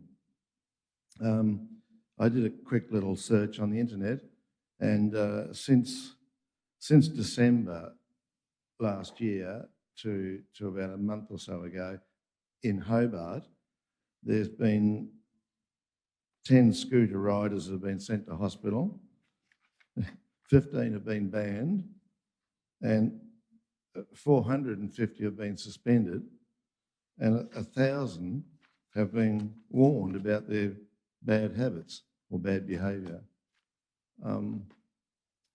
So I'd just like you to really consider maybe passing a bylaw, because I know that the Meadow Mews precinct is privately owned by Coles, but maybe something could be done. So thank you for listening.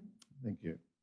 Thanks, Steve. Someone to move the recommendation as provided. It's moved by Councillor Harris, a seconder, Councillor Dawkins. Councillor Harris, do you wish to speak to the motion?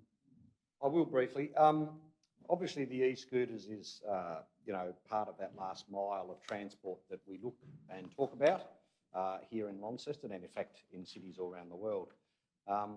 Council has the ability to only control those hire e-scooters that are participating in the current trials through the geofences. Geofences are not something that if you buy a private e-scooter that can be applied. And so based on that, it's interesting that our response is that we're undertaking the trial and we'll review it, and we won't introduce new e-scooters into Kings Meadows for the next month or so, because the first year of trial will run out on the 17th of December. We'll then have Christmas and New Year, and no doubt some sort of review will come out early 2023. So we've probably got 6 months or so. But I do think that Council, as part of its review, needs to very closely look at the bylaws and the tools in our toolkit to actually control access to e-scooters in our urban or suburban shopping centres, as we do in our CBD. And but you've also got to recognise the problem that you have if you have an e-scooter and you live at the bottom of Quarantine Road and you work in the city and you choose to travel, you've got to get there somehow. And so you can't just block all e-scooter traffic through that area. Council could make it illegal to ride on the shopping centre side, so that's the western side of Hobart Road, by bylaw, and perhaps have a speed limit introduced on the eastern side of Hobart Road, so said person could still ride into town if that's their means of getting there. However, it is a trip of 6 kilometres, and as I said, the e-scooters are really more a last kilometre or last mile, as it's known, type of transport rather than one for 6 kilometres. But it is possible to travel 6 kilometres on an e-scooter, so we have to consider that.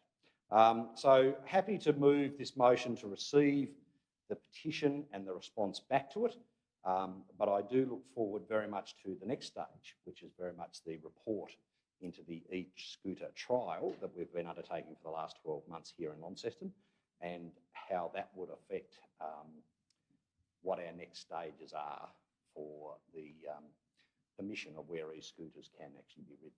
Great, thanks, Councillor Harris. Councillor Dawkins is the seconder. Only briefly, and to support the words of Councillor Harris, but look, I think it is possible for Council to broadly support the use of alternative transport while also understand a nuanced approach in certain areas. So we're listening and we'll come back to you. Thank you. Are there any other contributions? I was wondering, Steve, how many I'm just wondering how many people, has he got any numbers of people getting hurt, running into people? What effect would it be? So just to be clear, we don't ordinarily engage with those kind of conversations. We note that a petition was received with 512 signatories. During the 42-day period, a response has been provided, which is here, and we've said our response is that the work of the trial period is ongoing till December, and this will feed into that. CEO, is there anything further you'd like to add? Thanks, Mr Mayor. So the trial, the data from the trial will include extensive information around incidents, accidents, amount of usage, all of the sort of information that council are interested in hearing has been collected and will be part of it. So you'll have full data to be able to understand the full gamut of the situation when we get that review completed early next year. Great. Are there any other contributions? Councillor Walker. Just to thank the members of the community who have responded to this petition that hopefully we accept today. I would also add my concern that we are introducing means and methods to reduce traffic impacts in the CBD, for example, but at the same time, under state legislation, allowing alternative traffic on our footpaths. And I do see the dilemma that we face there. We have seen the impacts of this in other parts of the country. There are legal ramifications for people who ride scooters illegally and cause injury, and there is no recourse for those people either through the council or through the companies involved.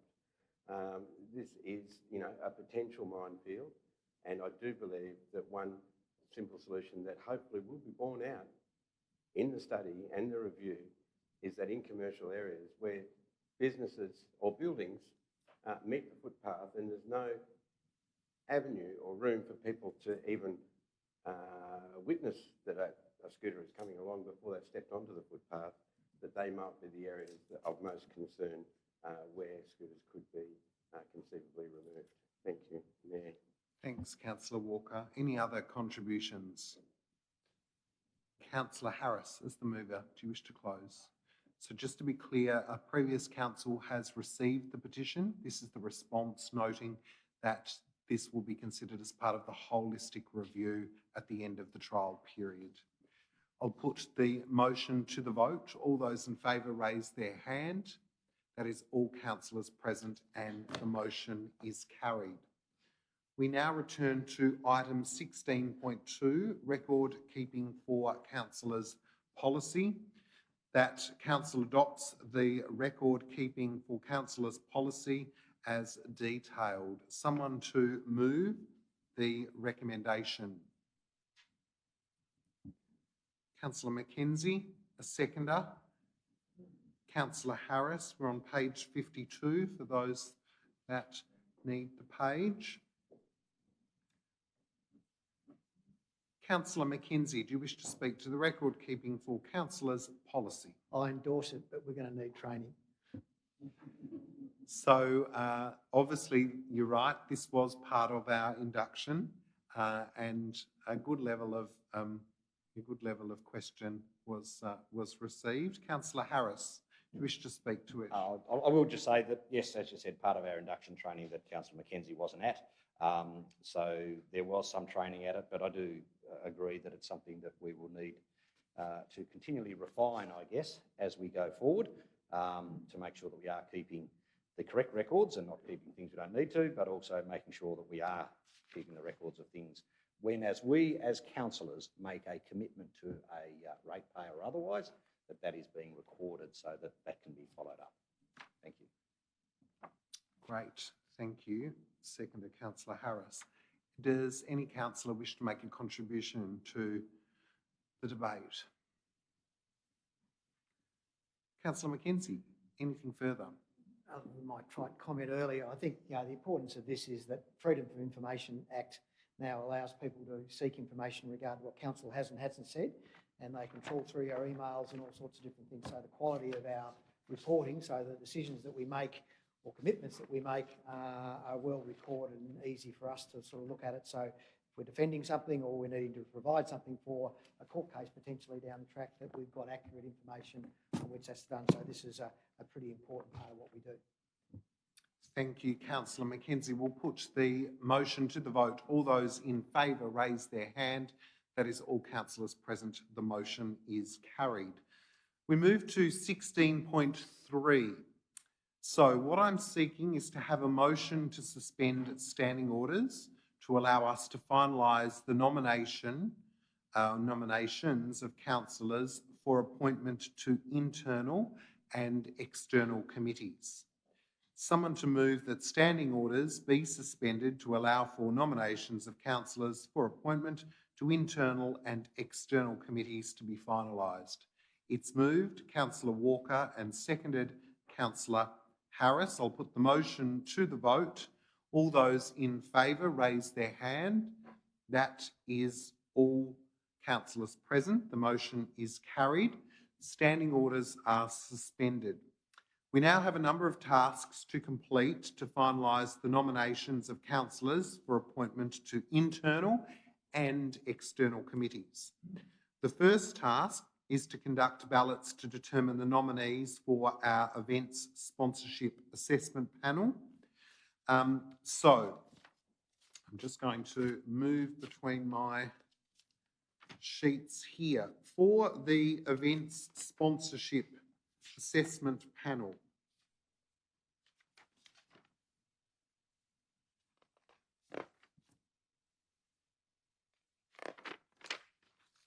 someone will guide me to my page number.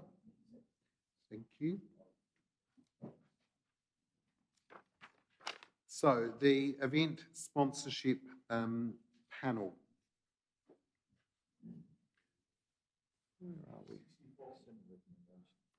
Second recommendation.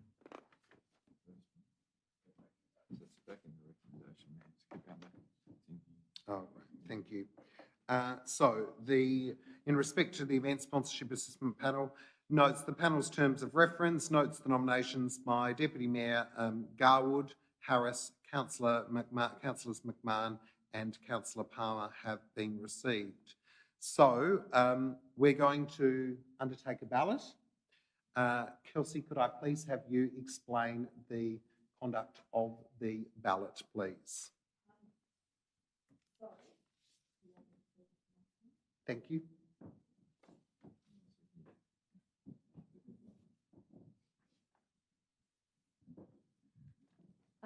So the ballot paper indicates the name of the committee and the councillors who'd like to be appointed to the committee. On each ballot paper, please tick the box next to the name of the councillor or councillors that you'd like to see appointed to the committee.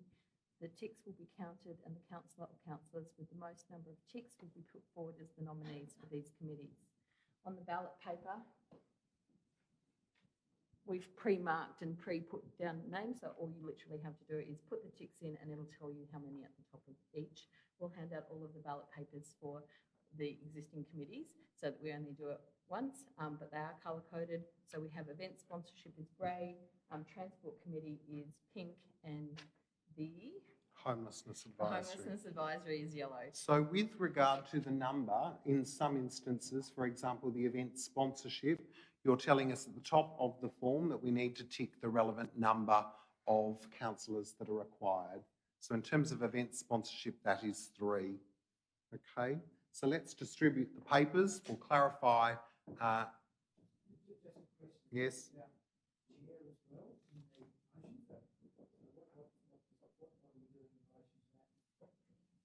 With regard to event sponsorship panel, event sponsorship panel chair is sorry, Kelsey. So once we have the people who've been nominated and adopted as the people who will be filling those roles, then we'll hand out another piece of paper to do it, because we can't populate the chair until we know who the people who got in were. So we have separate forms for that. Okay, so let's be clear on what we're doing. The first is the grade, the event sponsorship assessment panel. In terms of the terms of reference, we're required to have 3 councillors for that committee. Out of the 4 names that are included there, we are going to select 3. Onto the Transport Committee, we're required to have 2. There are 3 names. You will choose 2 councillors. And on the Homelessness Committee, we're required to have 2. There are 3 listed. A question? Yeah, I mean, other committees, chair would be decided by the committee. Why would we have another ballot round to decide the chair? So there are some terms of reference that determine that council will appoint the chair, and that is the case for those. And then other committees, the chair is determined at the first meeting.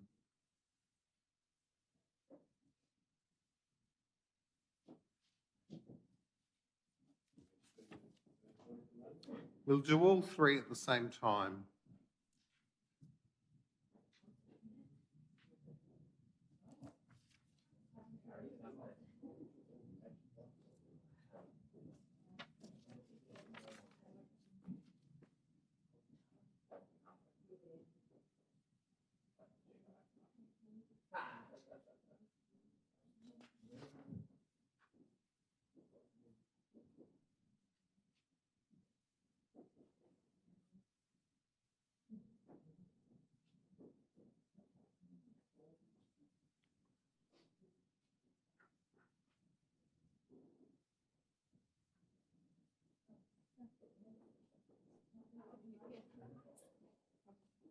Thank you.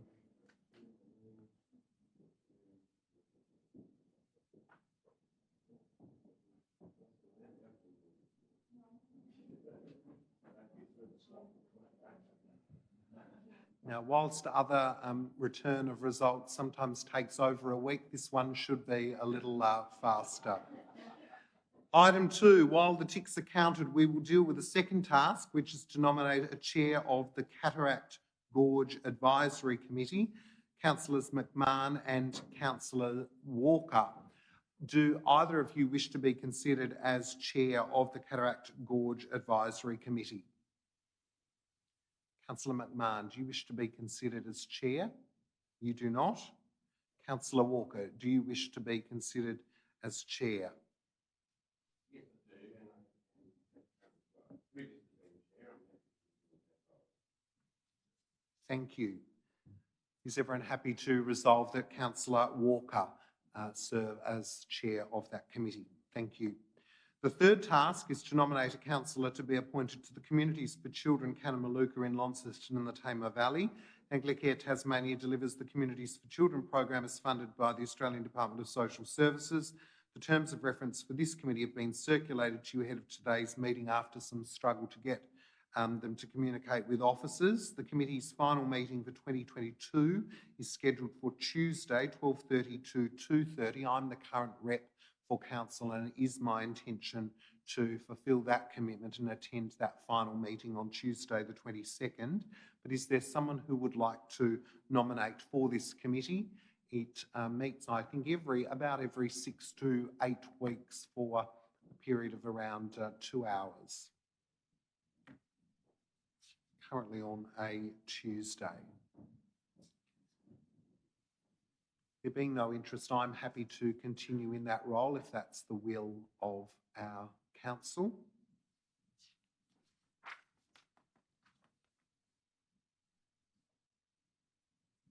We'll wait for the returning officer to... which one's that? We resolved to have Councillor Walker fulfil that role.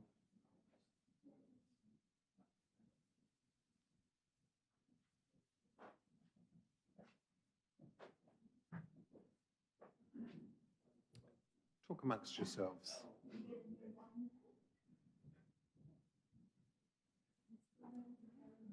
Councillor Kai, question? We're on page 0 because we are stepping outside the agenda with regard to the suspension of standing orders, but we're on 57 of the agenda proper, which is just our council appointments to internal and external committees. So once we've got these names, there's also the screen just there, which will provide some context once we've got those final names. Then we'll go back, we'll resume standing orders and populate the agenda with those details.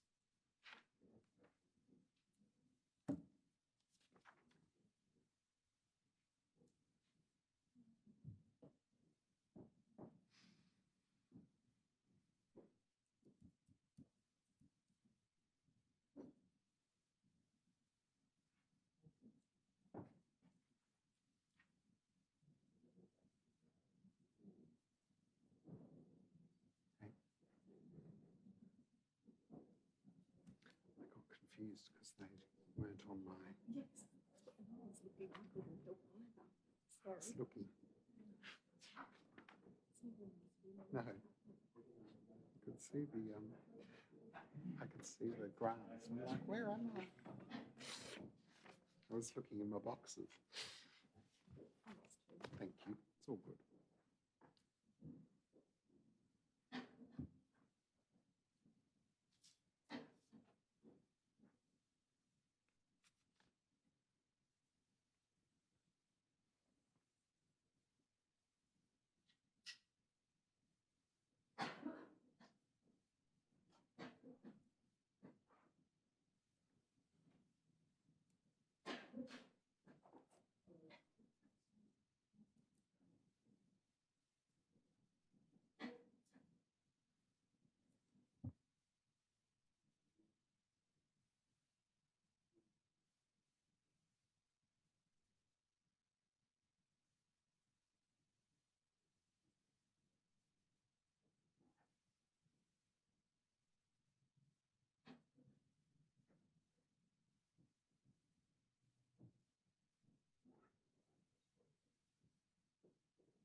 Okay, thank you. So I can confirm with regard first to the events sponsorship assessment panel, the following 3 councillors are recommended as our nominees based on the result. Deputy Mayor Garwood, Councillor McMahon and Councillor Palmer. Double checking. Yep. Deputy Mayor Garwood, Councillor McMahon, Councillor Palmer. With regard to the Transport Committee, nominees would be Councillor Harris and Councillor Pentridge. Just 2 for that one. And with regard to Homelessness Advisory, the nominees would be Councillor Walker and Councillor Dr. Raze. So, in relation to the events sponsorship assessment panel, the terms of reference call for council to appoint a chair. We have 3 council nominees to fulfil the roles of councillor on that committee, being the Deputy Mayor, Councillor McMahon and Councillor Palmer. Are there any of you who do not wish to be considered the chair of that committee? Deputy Mayor.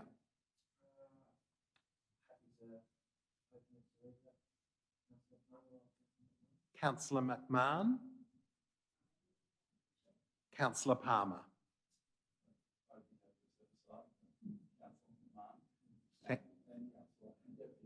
Okay, thank you, Councillor Palmer. So, Councillor Garwood, what would you like to do? Would you like to be included in a ballot? You wouldn't? So no ballot is required. Councillor McMahon will be the chair recommended as the chair for the Event Sponsorship Assessment Panel. In relation to the Transport Committee, the terms of reference call for Council to appoint a chair. The Transport Committee nominees are Councillors Harris and Pentridge. Councillor Harris, do you wish to be considered as chair of the Transport Committee? Councillor Pentridge, do you wish to be considered chair of the Transport Committee?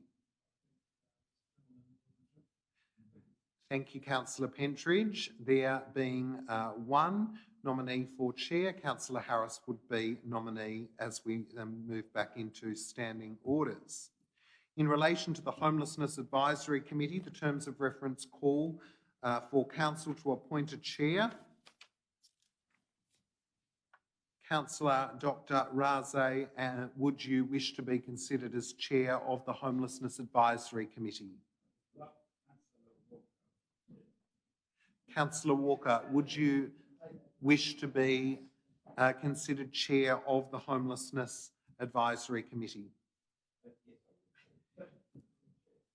Thank you. So therefore, Councillor Walker would be our nominee for the role of chair for that committee. Thank you, councillors. The recommendation to council will be updated. So now I seek a motion to resume standing orders, and all of that information will transfer magically across to allow council to consider formally the appointment of councillors to our internal and external committees. Someone please to move that standing orders be resumed to allow council to consider the appointment of councillors to internal and external committees. It's moved. Deputy Mayor. A seconder, Councillor Dawkins. All those in favour raise their hand. Thank you. That is carried. Standing orders are resumed. Council officers, do we need any additional time to allow for the transfer? Thank you. We'll now take a break for 4 minutes to allow that information to carry across and resume at 3:15.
here.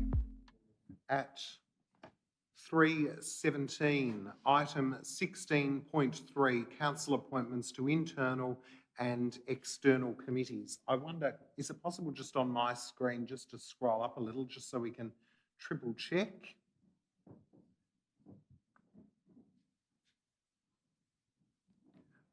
Okay, so the recommendation is that 1, in respect to the event sponsorship assessment panel, notes the nominations Deputy Mayor, Councillor Garwood, Councillor Harris, Councillor McMahon, Councillor Palmer have been received. Following a ballot, appoints Councillor McMahon as Chair, Deputy Mayor, Councillor Garwood and Councillor Palmer. 2, Transport Committee. Following a ballot, appoints Councillor Harris as Chair and Councillor Pentridge as a committee member.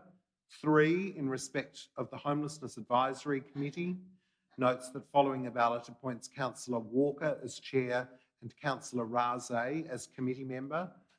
4, pursuant to section 85 of the Act, as listed, with the exception, if you move down to Theatre North, the second nomination from Deputy Mayor Councillor Garwood has been removed.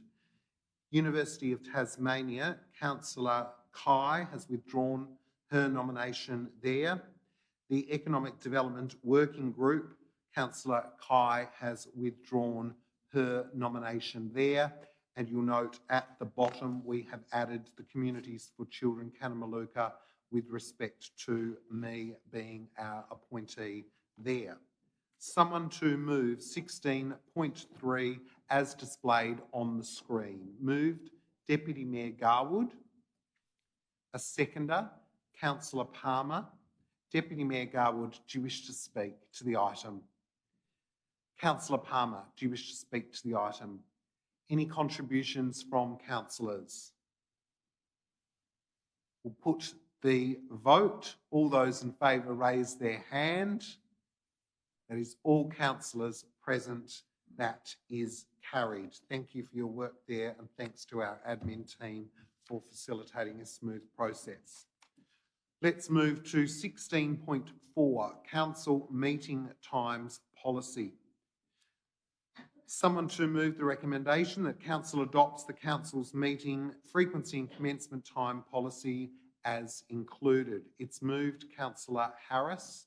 A seconder to the motion, Councillor Britton. Thank you. Councillor Harris, do you wish to speak? Only to say that it's all there in front of us. We'll be meeting fortnightly.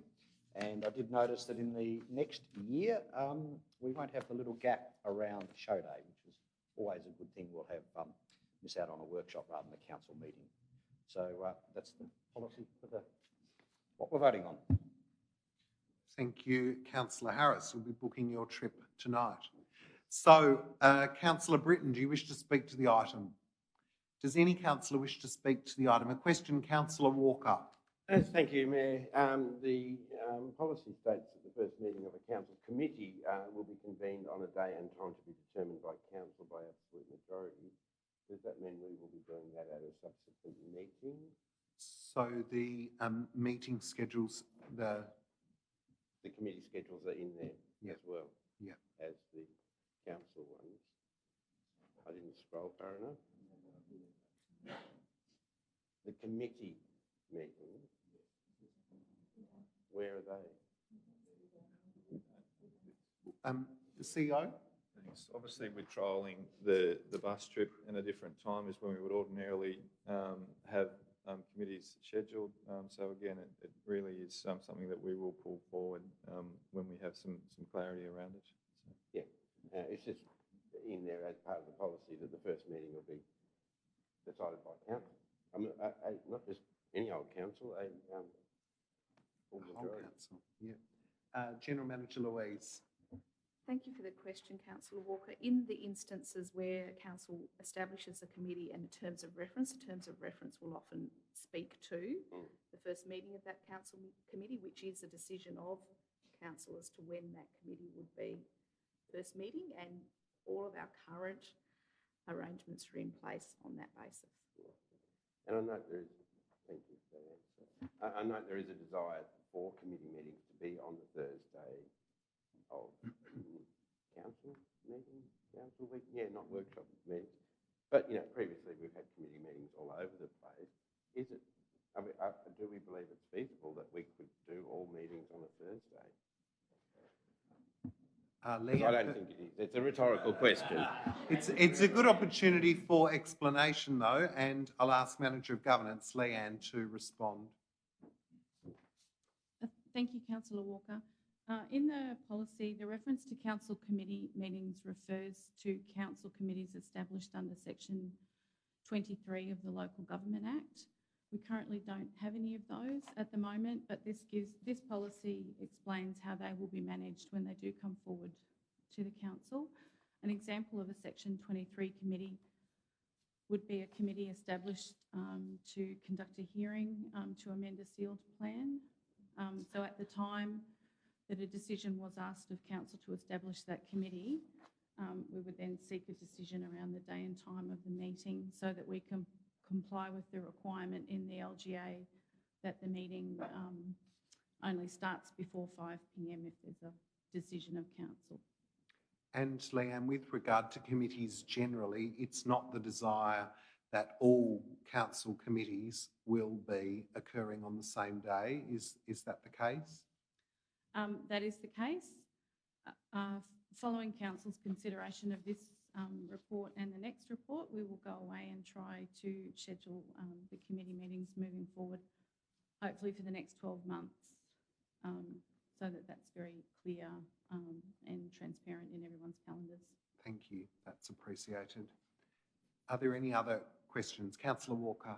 Yeah, so there are a number of regulations regarding committees in the Local Government Act. Are they only regulations that refer directly to those committees that are formed under that Act, not to the regular committees that we are discussing at the moment? Leanne, Manager of Governance. There are a mixture of committees. For example, the audit panel is convened pursuant to Section 85 of the Local Government Act, whereas most of our committees are actually Section 24 committees, advisory committees, so they're considered to be special committees of the council and have a slightly less formal structure than council committees would. Great. More information as well for a deeper dive, Regulation 5. Any other questions or comments with regard to council meeting frequency and commencement policy? Councillor Harris, do you wish to close? We'll put to the vote. All those in favour raise their hand. That is all councillors present, and the motion is carried. We'll move to item 16.5, the councillors' meeting schedule. The council notes the 2023 schedule of workshops and council meetings as per the table, which has been prepared with reference to the policy that has just been endorsed, and that item 2, pre-council meeting workshops, will be calendarised prior to each council meeting in case they are required. And I guess the Manager of Governance has just explained that that jigsaw will be determined to ensure that there is no conflict of committee meetings with regard to pre-council meetings and workshops. Someone to move that recommendation. It's moved. Councillor Harris, seconder. Councillor Dawkins. Councillor Harris, do you wish to speak to the item? Only to briefly say, this is where the show day holiday works in nicely. I'd actually gone a bit far and not recognised it was, first of all, setting the rules, and then this is the outcome. So we've got it all in front of us. Thank you, Councillor Harris. Councillor Dawkins, are there any questions with regard to the schedule? Councillor Walker? We haven't suspended standing orders. I will stand. Is this an appropriate time to discuss the planning bus trips as well, or should that be something that would be discussed elsewhere? So, thanks for the question. So, you'll remember that as per our information provided, we've determined that for the remainder of this year, we're trialling the planning bus trip on the workshop day. So at the end of that trial, we'll have opportunity to discuss it further if that is satisfactory. Okay, we'll put it to the vote. All those in favour, raise their hand. Those against? That's all councillors present. The motion is carried. Item 17, CEO Network. 17.1, Declaration of Office, that Council notes the certificate of election issued to the City of Launceston. I'm not sure that date's correct. Perhaps that should be on the 1st of November 2022. The one from 2018 might have different names. Acknowledges that the councillors listed there made their declarations on Tuesday the 8th of November. Acknowledges that myself made the declaration on the 2nd of November 2022, and acknowledges that Councillor Mackenzie made declaration Town Hall on 3rd of November at 11 a.m. Someone to move the item. Someone to move that with that. Councillor Mackenzie, you're happy to move with that slight amendment? Councillor Dawkins would like to second that motion. All those in favour say aye. Aye. Councillor Mackenzie, Councillor Dawkins, the motion is carried. We're all legit. So 17.2, notices of motion from the annual general meeting, 2nd of December 2021. Recommendation that council, in respect to the two notice of motions carried at the City of Launceston AGM. One was to review those matters responsible for in connection with the operation of the social services, food distribution as operated in the Brisbane Street Mall, and 2, review existing rules and signage as it relates to cycling in the Brisbane Street Mall. Notes that investigations of these matters have now concluded with the item that is contained, the response that is contained. Someone to move 17.2, Councillor Mackenzie, a seconder. Thank you, Councillor Harris. Councillor Mackenzie, do you wish to speak to the item? For a question, I'm just hoping that we haven't taken till now to respond to those two motions. That we do that reasonably quickly after the last AGM. General Manager Shane.